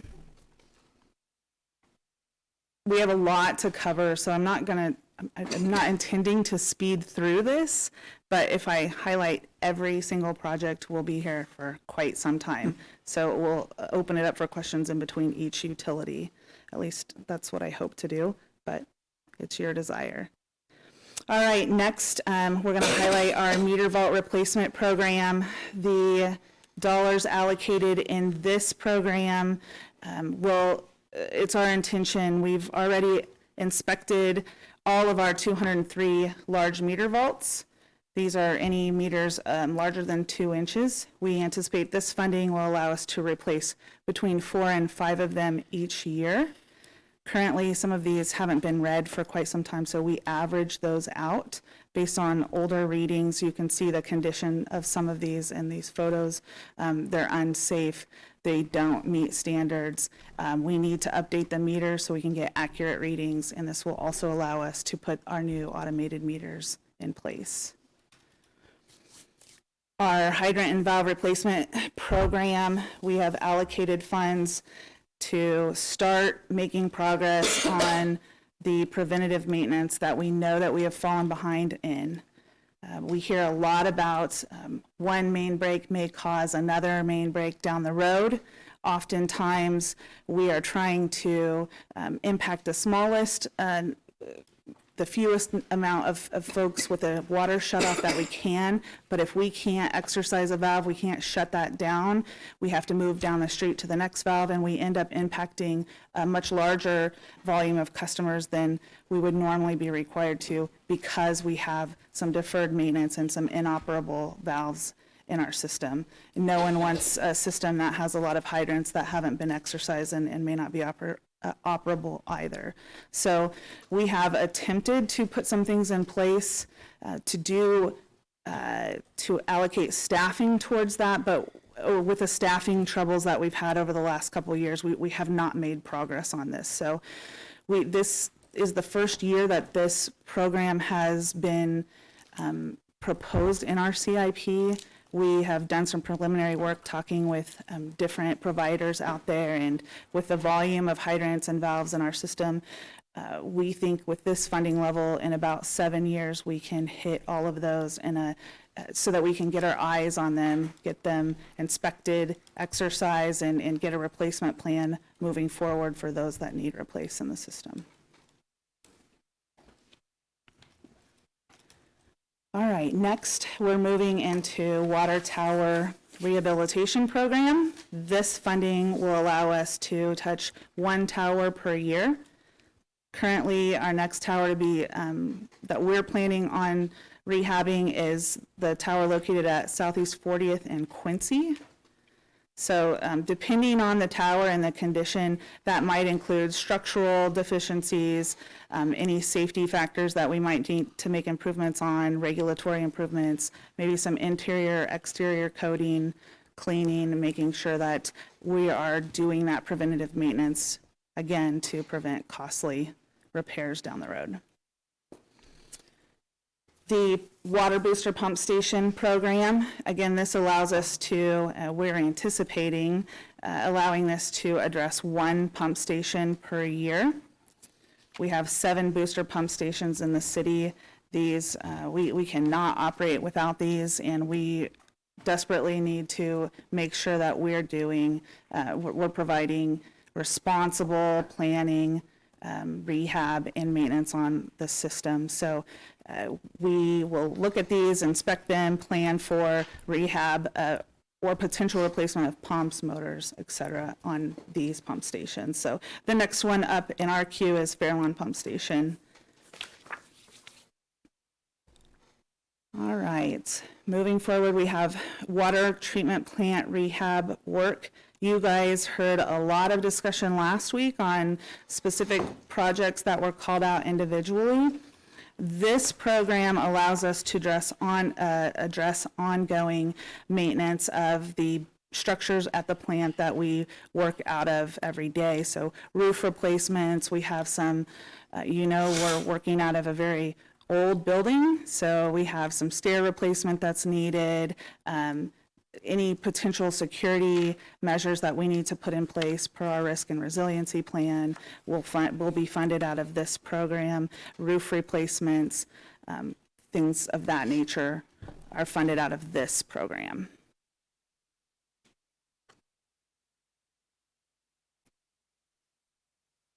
Okay, any questions before we dive into Councilman stormwater? Gill.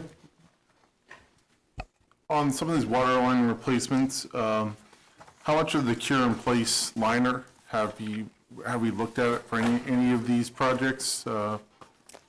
If I'm just familiarize everyone, in essence, you take a epoxy lined tube, shoot it through the water line or drainage line, whatever it is, and it cures in place and hardens, and in essence becomes a pipe inside of a pipe. So, and it's, just doing a little research while you're talking there, it's, lasts up to 50 to 60 years instead of just replacing the whole, certain sections. I figured maybe on some of those longer stretches, that might be something we could look at as a cost savings. We do utilize that technology a lot more in our stormwater infrastructure and our wastewater infrastructure. The challenge with doing that in our water infrastructure is having the ability to shut down those long stretches of line. If we can backfeed that, that could potentially be a solution, but oftentimes it's not really feasible to do that. So we look at other technologies like boring to try to gain some efficiencies. We have talked about that as we look to new methods to try to stretch our dollars.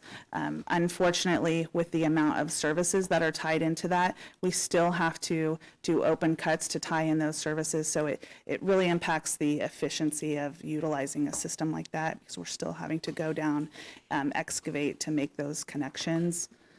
So when we look at some of our longer stretches, we may consider that. But again, we have to have the opportunity to backfeed so we can shut that system down to blow those liners in there. That makes sense.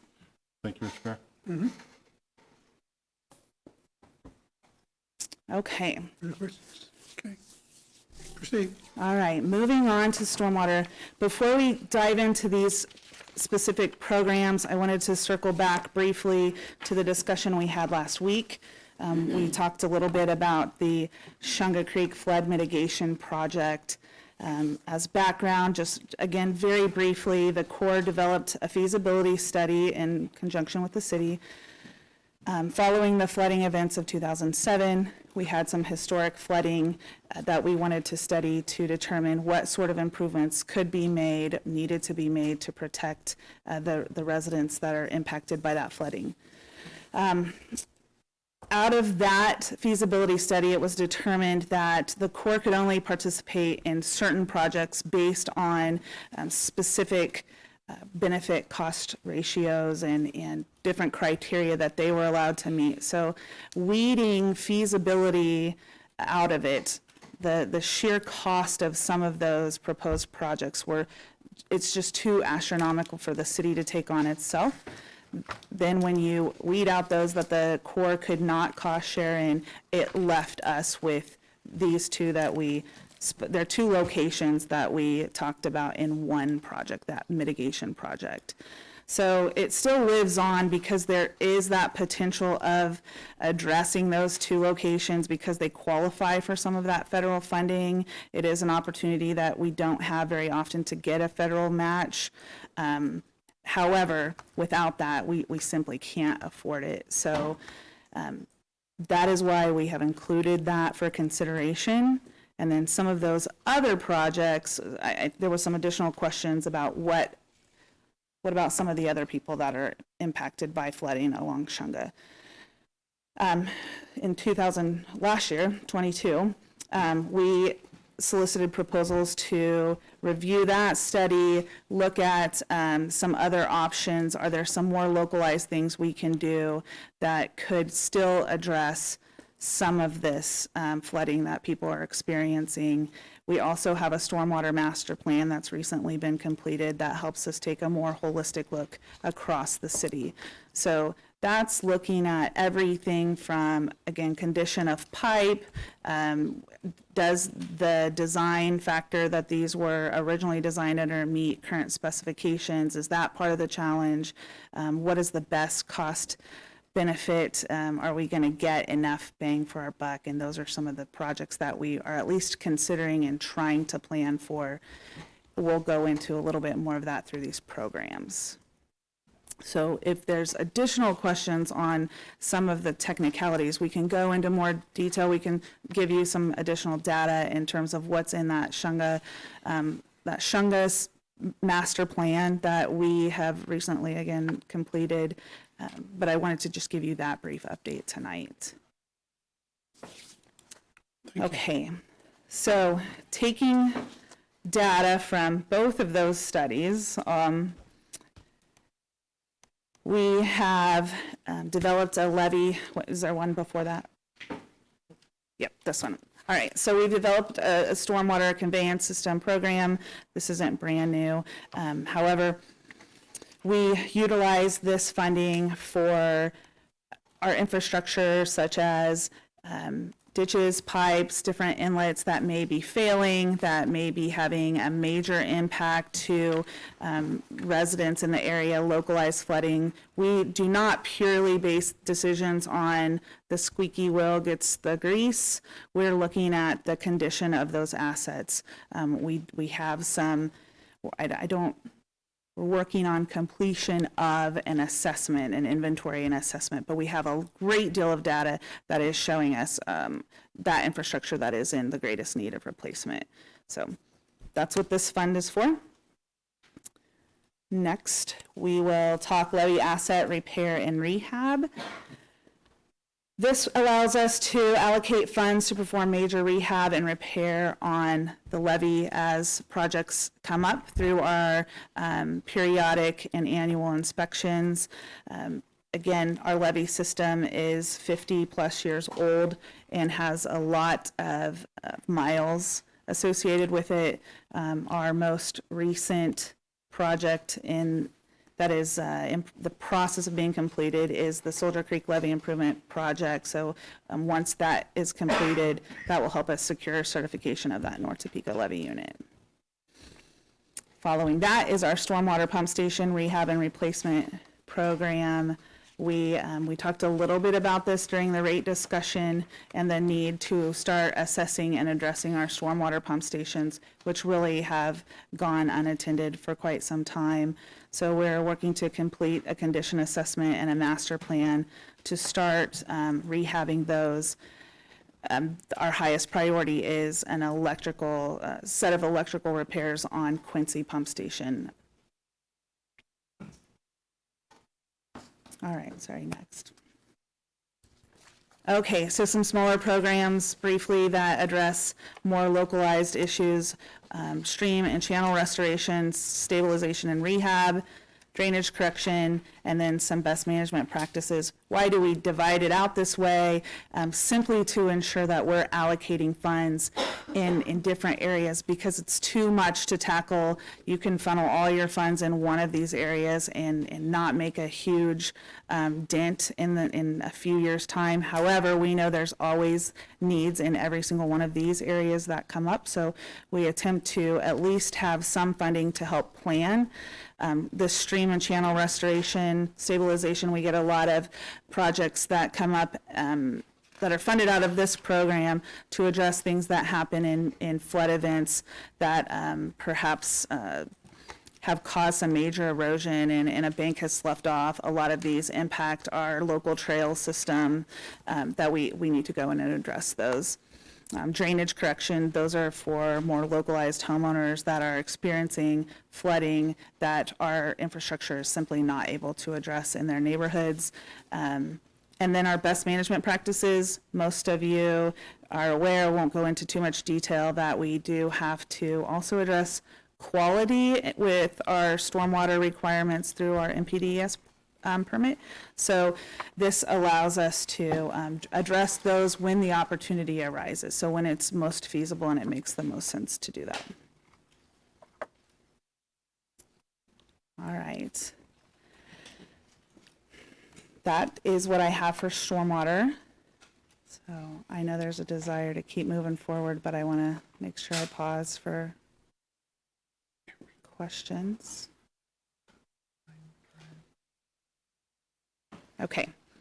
All right, so wastewater programs.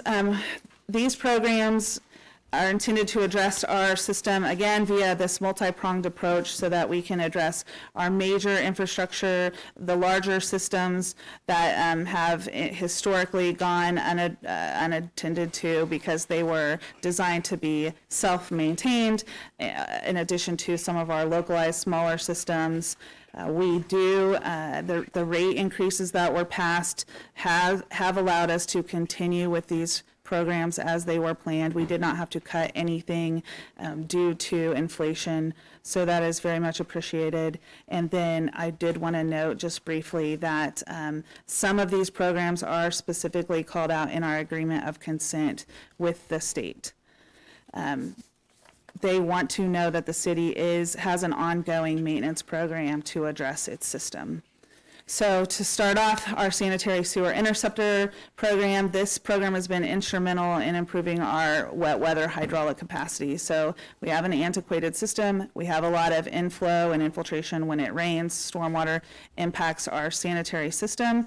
There has been some push in years past to add additional infrastructure, but once we started inspecting that infrastructure, we realized that some of those things that hadn't been maintained for a long time had such an accumulation of debris that once we started getting in there and cleaning that, we were able to maintain adequate capacity to prevent billions of dollars worth of increased improvements. So we also have wastewater lining and replacement. Much like the interceptor program, this is allocating funds to address some of our smaller infrastructure. We want, again, to address these through as much preventative maintenance as possible so that we can prevent having to do those costly open cuts that you were referring to earlier, Councilman Kell. We are looking at the overall degree of deterioration of that pipe system, the likelihood of failure and the consequence of failure, and then lining these where we can, assessing. Sometimes the older systems aren't necessarily the ones that need repaired or replaced. So it's really great that we've been able to get the inspection that we've needed so that we can get those funds to the parts of our infrastructure that need the replacement the most. All right, the force main program, again, very similar. I won't spend too much time there. We definitely want to make sure we're not leaving force mains out. Those are just those mains that are under pressure, so they may have some additional costs to them. Inflow and infiltration, again, we talked a little bit about the impact that has on our system. We want to make sure that we can repair and replace damaged or inoperative manholes, pieces of our sewer line to prevent as much groundwater as we can from impacting the system. We have some localized backups that have occurred simply because of the volume of inflow that we have in our system. So this allows us to kind of address some of that in the older parts of town where we have a lot of deteriorated system. Then we have our odor control program. We have recently completed a study to address odor control because currently we are very reactionary and we wanted to try to be more proactive instead of just increasing the amount of chemical that we are dosing based on complaints as they come in. We wanted to step back and see what systems are we currently using, what do we have in place that are inoperable or that need improvements to them, and what other things do we need to be looking at to really do this much more efficiently and save on our operating costs, because we have very high operating costs because of that reactionary approach. All right, and we're almost done. Wastewater facility rehab program, again, in the pump station program, this is much like the water facility rehab program. Again, we want the wastewater pump station program, we anticipate this funding allowing us to actually address between 1 and 3 pump stations a year, depending on the size. And through our review, we have been able to eliminate a couple of stations. So we do that where we can reduce the amount of infrastructure that we're maintaining when it's feasible. All right, last but not least is our equipment and fleet program. This is one of those programs that is the first to get cut when dollars get tight. However, you all know that deferred maintenance on your equipment adds up as well. So we allocate funds to address equipment in each of the utilities, and we've just provided you with some examples of the different equipment that is necessary for for each utility. Okay. All righty. Well, Just a moment. Councilman Kell? Long-term, I know some cities are starting to do this now. What's the viability that we have right now to take our sewage water, clean it back into potable water? Because there are cities, several cities looking at that, and it's due to lack of the water resource. And, you know, I just wasn't sure, you know, if we hit a major drought or something like that and the Kansas went way low, what our feasibility to do that? And then also, what's the, you know, is there a cost benefit of doing that?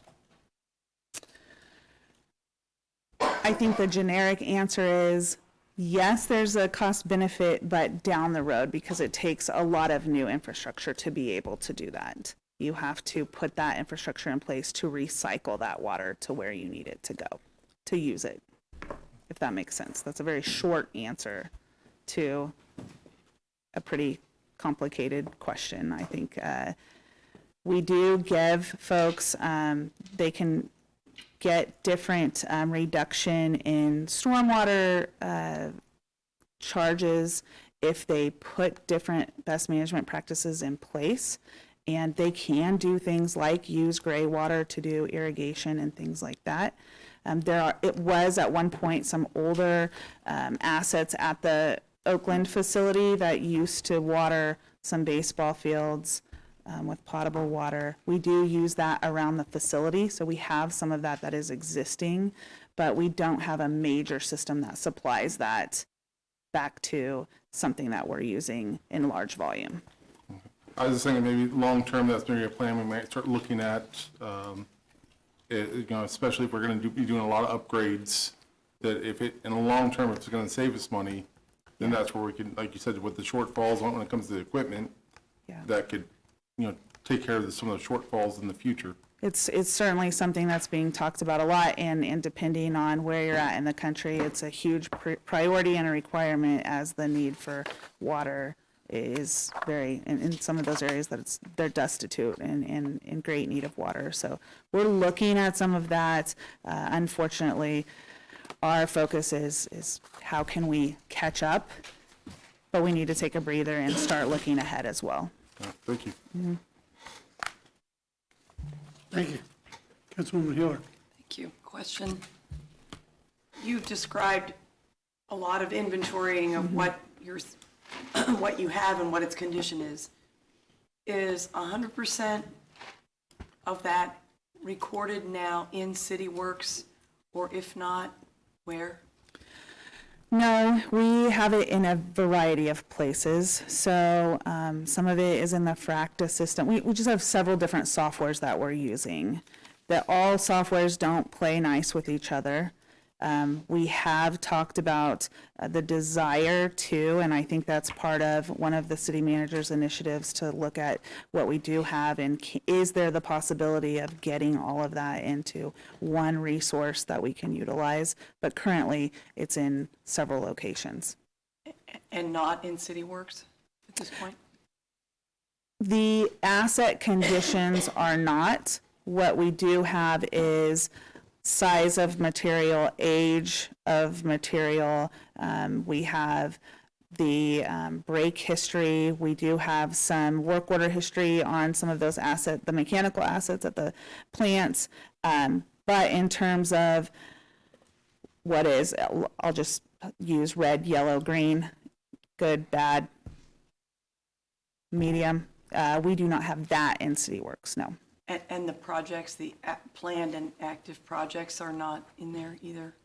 No, those are, again, those are called out in separate lists, if you will. We're working with our consultants and the engineers for each of these utilities, going through what they have listed and what has been those priorities, looking at those condition assessments as they have been revisited, and then looking at the complaints, the break history, talking with our operations crews to make sure that these make sense, if you will. Thank you. I haven't been all the way through the list, but I got through the Cs anyway. And $1 million a year renewal for City Works. When I first came on council in 2009, the staff eagerly told us that everything was going to be on City Works within a year or two, so that we could look at what the conditions of the infrastructure were, as well as the utilities, and be efficient about projects and know what was under the ground or whether something was planned. And so Sure. That is certainly a desire. Okay. We do utilize, I will say though, I don't want that to give the impression that we're not utilizing City Works.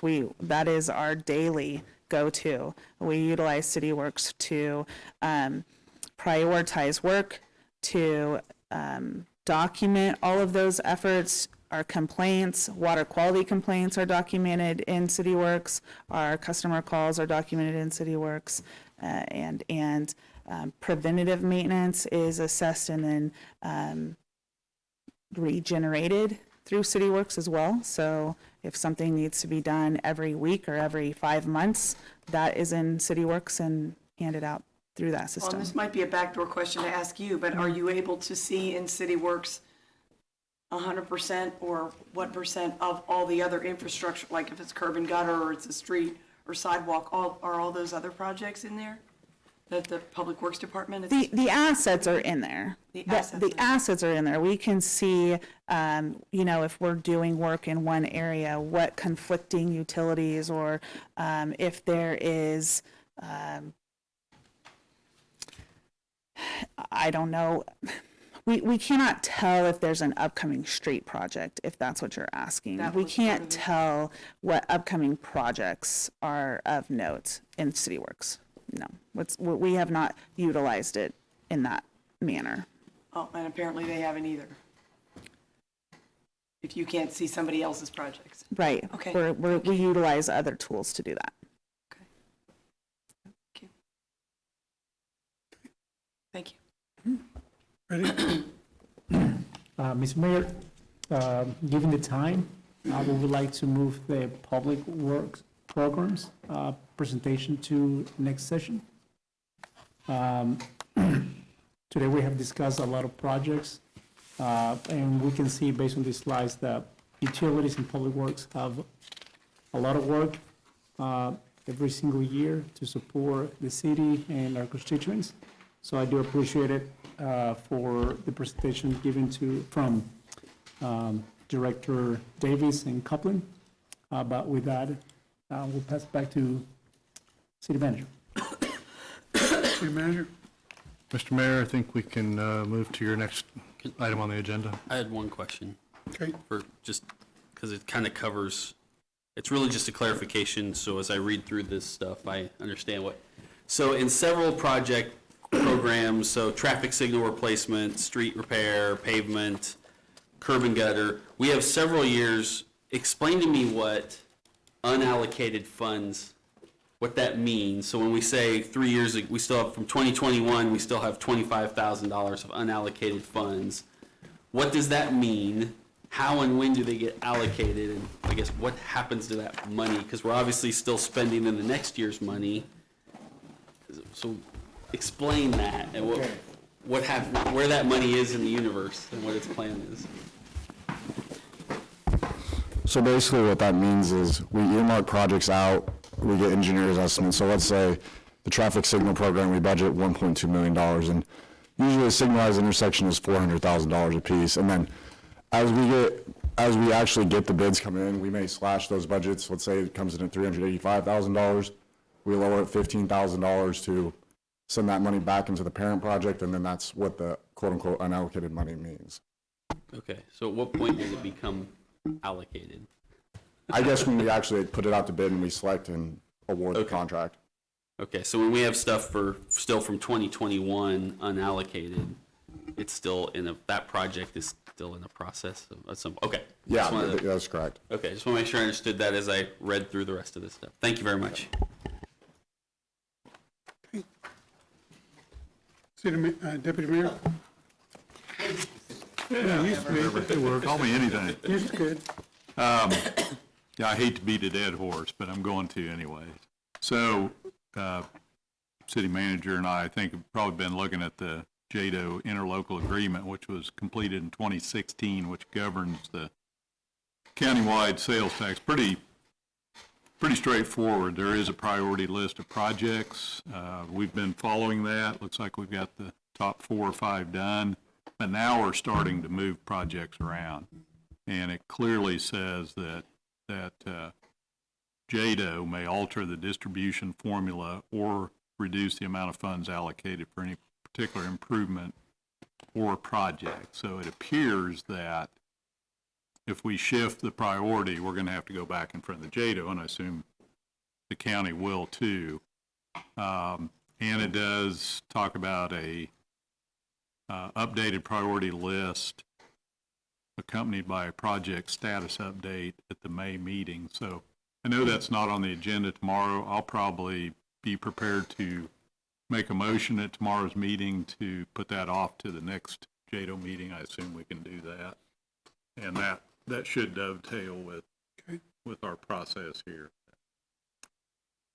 That's all I had. Thank you. Thank you. Any further? All right. Move on now. Well, let's see. Kind of take a temperature of the body here. We're past 8 o'clock. Do you want to take a short recess, or do you want to go ahead and move through the announcements? And we still have 2. I know. We can delay. Just okay. Okay. We'll take a short.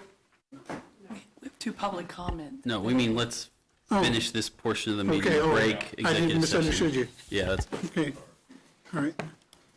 Okay. We'll go through the public comments. We have 2 signed up. Mark Price.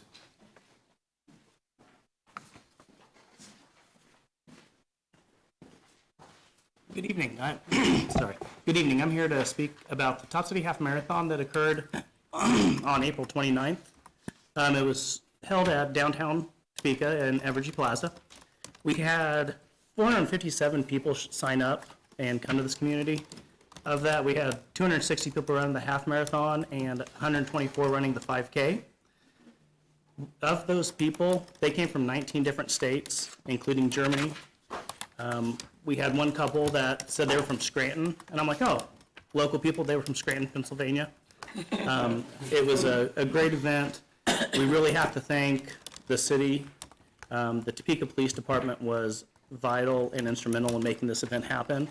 The officers were out there that morning, and that was just the tiny bit of the time they put in.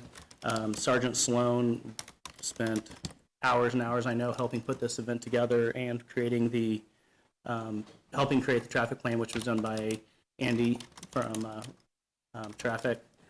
Again, this is our third year doing it in person. It was a great event, and just want to extend my thanks to the city for allowing your staff to help us out and make this a good, successful event. Thank you. It's good to be your host. Okay. Next, we have Craig McCullough. Did I pronounce your name correctly, sir? Sure. Okay. Close, huh? Close enough. Hi, my name is Craig McCullough. Last week, this body voted to remand the zoning case back to the Planning Commission. So I'm the owner of Eugene and Paramore. I know it sounds like two rich old guys own that. It's just me. During your discussion, there were a number of inaccurate, some irrelevant, some were irresponsible, and some flat-out false comments made. So I just wanted to make sure that you were informed which one of those comments needed to be addressed. All right, first and foremost, this housing project is not what we would consider a low-income project. It's not subsidized. I won't be accepting vouchers. It's a market style, we accept market rents. It is 55 and over. Housing authority says, typically you need 80% of your individuals who rent there to be 55 and over. If you would have looked at the plans, you would have noticed that they're 2-bedroom, 1-bath, very, minimal and set up for aging in place, i.e. roll-in showers and zero entry, stuff like that. So it is absolutely 55 and over. It was brought up that maybe this road should connect to Sproaton. Neither the opposition nor myself wanted the streets to connect. The fire department didn't require this for the number of units, so I'm not sure why that was something that kicked it back to the Planning Commission. Next was the issue of flooding. The land is not in a flood zone yet. There was still some contention about this. One council member said she was bamboozled that it wasn't in a flood zone. I don't know what to tell you about that. It's not in a flood zone. And typically when it comes to drainage, that's something that can be handled in actual engineered site plans. So I'm not sure why we're kicking it back when it's not in a flood zone. The pictures that were provided to you of flooded property were not my property. Those were like a mile away, guys. So just wanted you to know that. Talked about traffic a lot. Traffic engineers didn't require a study. That's because the impact that was estimated was so low that it didn't even warrant that, okay? The body kicked it back to the commission for what? To make me pay for a $10,000 study to tell everybody what we already know? The impact is not going to reach that. We all know that there's problems with Rochester Road, but to think that a developer in the city is going to pay to widen that road or to put shoulders on a road that doesn't, that's not even my development. It's an arterial road, but if my development doesn't impact that, then I'm not sure why that should be something, the case to be, for it to be kicked back. Got a minute, all right. A lot was said about neighborhood fit. My plans, if you looked at them, are ranch styles, single-story homes. They're, 2 garage spots. They're exactly the same footprint as all the other homes in that neighborhood. This isn't going right in the middle of a neighborhood. It's beside a neighborhood. In between that and one of the most largest commercial areas of North Topeka. Your housing study says, hey, we need housing. You've talked tonight about needing housing. I'm trying to provide housing, yet no one last week acted like they wanted housing. I live about a mile west of here, so this is literally my backyard. It's my yard. The reason I wanted to do this land and not somewhere else is because I wanted to be close to the tenants to attend to their needs. All right. Finally, when Councilwoman Hiller suggested caution about this being a NIMBY issue. Your time is up. Do you want more time? And also, please refrain from mentioning any specific council person. Okay. Yeah, how much time would you like? 30 seconds. Okay. Or a minute, if I can get a minute. Motion and a second? Okay, all in favor say aye. Aye. Go ahead, sir. it was stated that the NIMBY issue that was brought up, we want to be cautious that it's not just a NIMBY, not in my backyard issue, right? But it was stated that this was ludicrous to think that. Well, it wasn't. It was actually stated verbatim in the public comment and in the planning commission that they did not want this in their backyard. So it's not ludicrous. The reasoning, or the reasons why the planning commission passed it out of their commission 8-0 was because the complaints that were put forward weren't exactly valid. All right? So all I ask is that you take a more objective look at the plan in front of you. You have a guy that's from Topeka, lives in the area, wanting to develop homes that you say Topeka needs, and yet it's been over a year going through this process. You've given me no incentive to do that. Thank you. Appreciate it. Okay, I want to ask the governing body if they now want to recess before announcements and going into executive committee it still allows you to do your announcements, so we can still move ahead. Let's do with announcements then. Make it quick. We'll start with Deputy Mayor. No one. I'm sorry. Oh. Brenda. Sorry. For the May 16th agenda, we have 2 board appointments. We have 3 presentations. We have a noise exception and a contract on the consent agenda. For action items, we have the ordinance for the Topeka Land Bank pilot program and the associated resolution to adopt administrative guidelines. And then we will set the public hearing date for the 2023 special assessment projects and continue discussion on the CIP. Okay, City Manager, nothing? Okay. Deputy Mayor.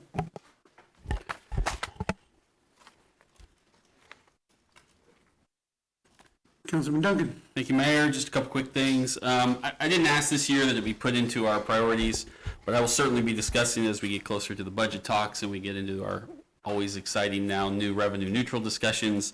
Last year I'd asked that we take a look at the mill levy rate, as we saw again that that our evaluations were up, of same if not more. So just a warning, I'll be bringing that up as we walk into that process a little bit, although I did not ask to be put into that priority list this year. And I would still like to extend an invitation to the county appraiser to see if they can come give us a presentation on what that process is, and so we can ask some questions about that process. Today was a busy day. I went to the Lifeline Luncheon for the Salvation Army, listened to Representative John Alcala talk about the boxing program, listened to them talk about their soccer program that they've started and all the other work, particularly with the youth. Serves over 200 youth in our community right now down in that area between the boxing program and the soccer program. And obviously the Salvation Army does a lot of other things, but that was kind of today's focus as a discussion, but always a fascinating to learn the impact that they're having in this community. And then was over at the Pocket Park dedication for the Menninger family and clinic. So we now have that new Pocket Park. The sculptures are very well done, very impressive. So if everyone has a chance, stop by and see it. And then a heads up, I will be participating in next week's meeting, but I will be doing it from a ball field, because even though I specifically said I can't really coach games on Tuesday nights, they gave me one Tuesday night game, and there's a bunch of 9-year-olds who my wife and I are coaching, and so when I will be on this meeting, but when you wonder what the heck is going on in the background, or if I have to scream, throw it first, you'll know what's going on. But just a warning that will be where I'm zooming in from next week. Thank you, Mayor. Thank you.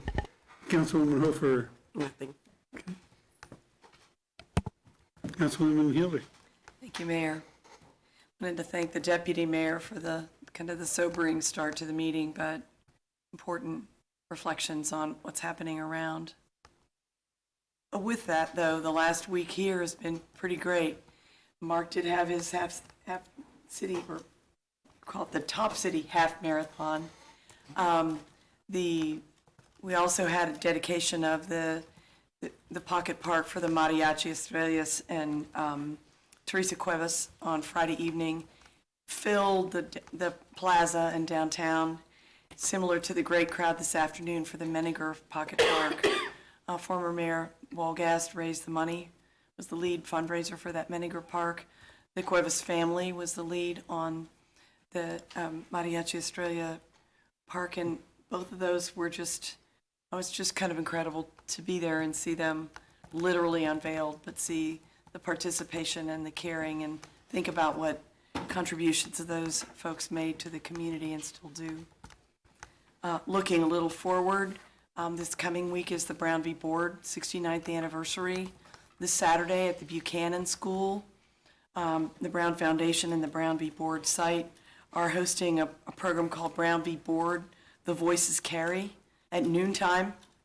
And Dr. John Tidwell, who many people know, and also Vicki Lawton Benson, who was a plaintiff, will be the keynoters on Saturday at noontime at the Buchanan School.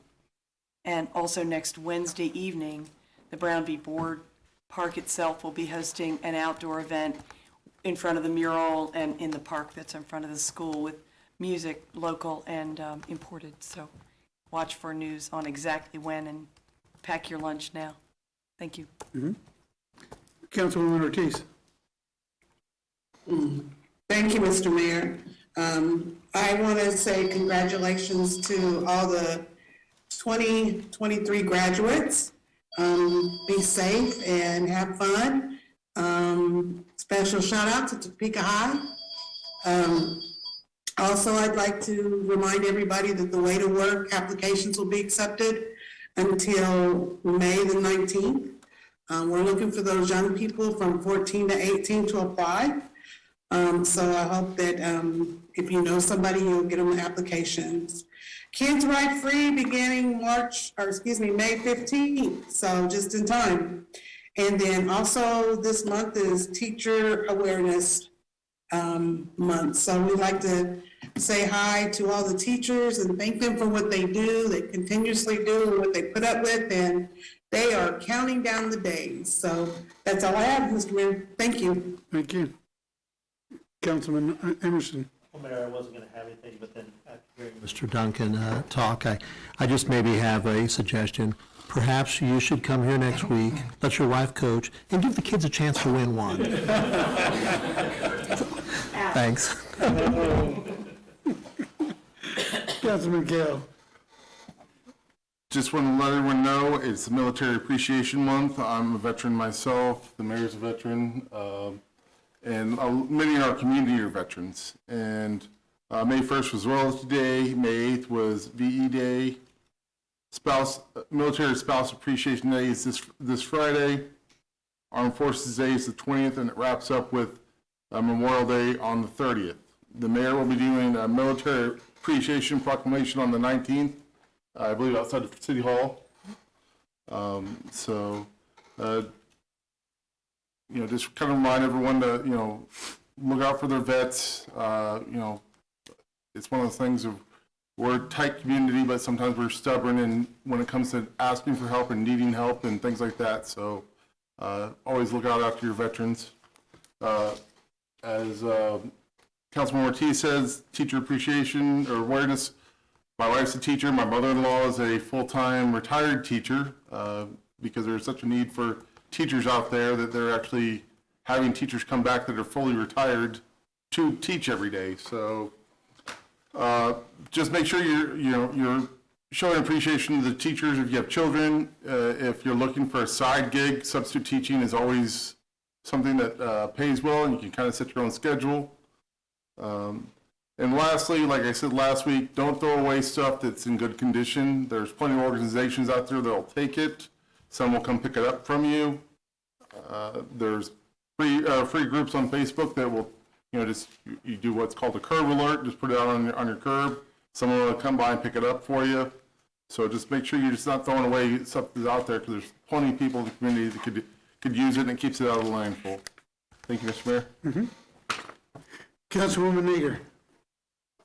Thank you, Mr. Mayor. I just wanted to wish everybody a happy early Mother's Day, whether you are a biological mother, adoptive mother, the person who stepped in as a mother, or just someone who really needs one. I just want to go ahead and take this time to remember all those wonderful women in our lives that go ahead and support us, even whenever we're at our most unlovable. So thank you, Mr. Mayor.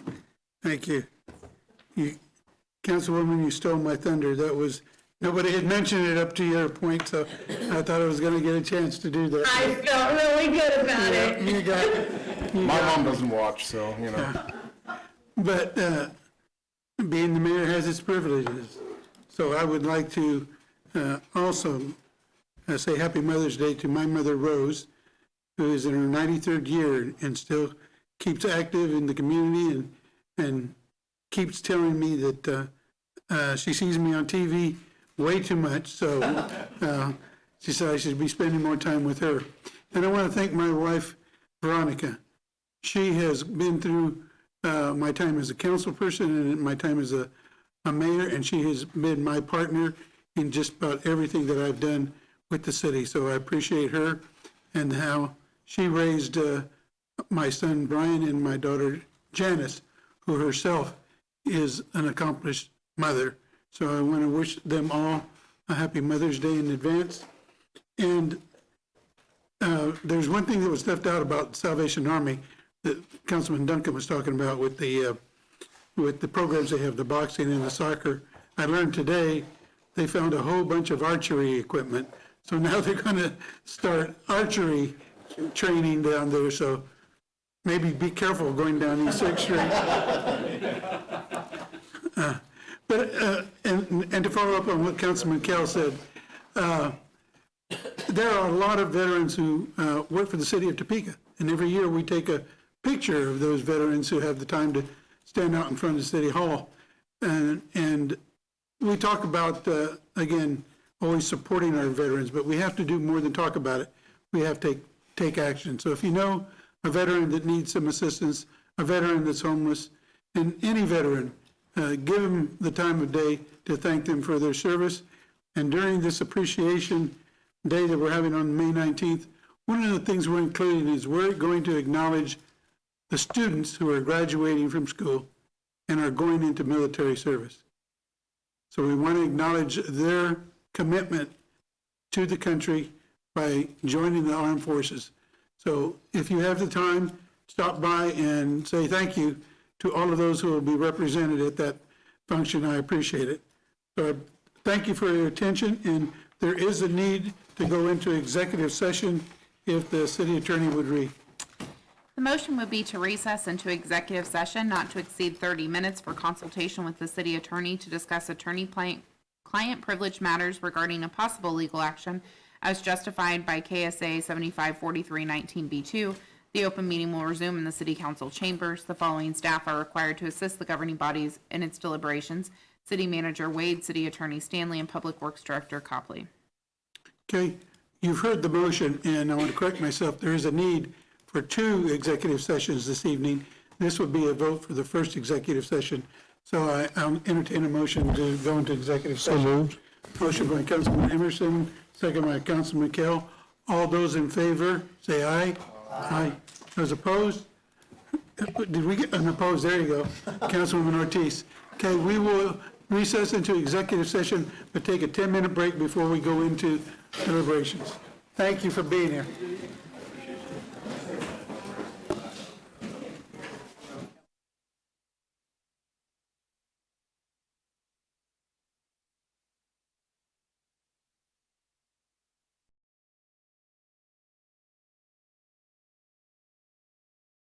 Okay. We've concluded our discussion in the first executive session. There is need for a second executive session if the city attorney will read. The motion is to recess into executive session for a period not to exceed 40 minutes to discuss the acquisition of real property at a set location in the city as justified by KSA 754319B6.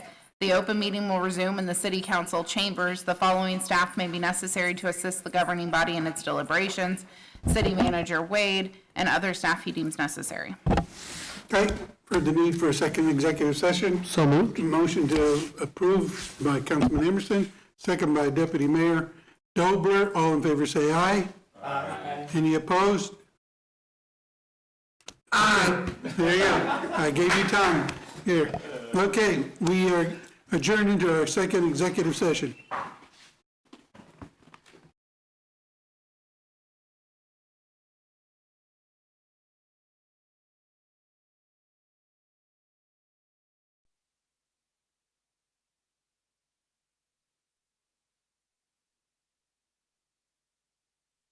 Big screen? It will be live. Okay. Okay, you're good. Okay. We've concluded our second executive session, and we're coming back into a public session. We need a motion to waive the rules to add an item to our agenda. We have a motion by Councilman Kell, second by Deputy Mayor, to waive the rules. I have a, We don't, have a vote sheet. you have a vote, okay? The city attorney, if you'll call the roll. Councilman Emerson, Yes. Councilman Kell, Yes. Nager, Yes. Dobler, Yes. Duncan, Yes. Mayor Padilla, Yes. Hofer, Yes. Ortiz. Yes. 8 having voted in favor, the motion passes. Okay. I didn't vote. Hiller, sorry. I've got a really old vote sheet, I apologize. Councilwoman Hiller. See, it's not hard, it's just, Councilwoman Hiller, yes. Now, 8 having Okay. voted in favor, the motion passes. it's easy to do, isn't it? It is. Okay, so that motion has passed. And so now I make a motion to move, to authorize the city manager to purchase a particular property on Southwest Topeka Boulevard. Second by Deputy Mayor Dobler. Okay, if, Councilman Kell, Yes. Nager, Yes. Dobler, Yes. Duncan, Yes. Hofer, Yes. Mayor Padilla, Yes. Councilwoman Hiller, Yes. Councilman Emerson. Yes. 8 having voted in, Ortiz. this is why I'm not the city clerk. Ortiz, Yes. did I miss anyone? 8, 9 having voted in favor, 0 opposed, the motion passes. Okay. Motion is passed. So we've completed our 2 executive sessions and they added an item to next week's agenda. Is there any further business to come before this body? Okay, all right. Well, seeing none, this meeting is adjourned.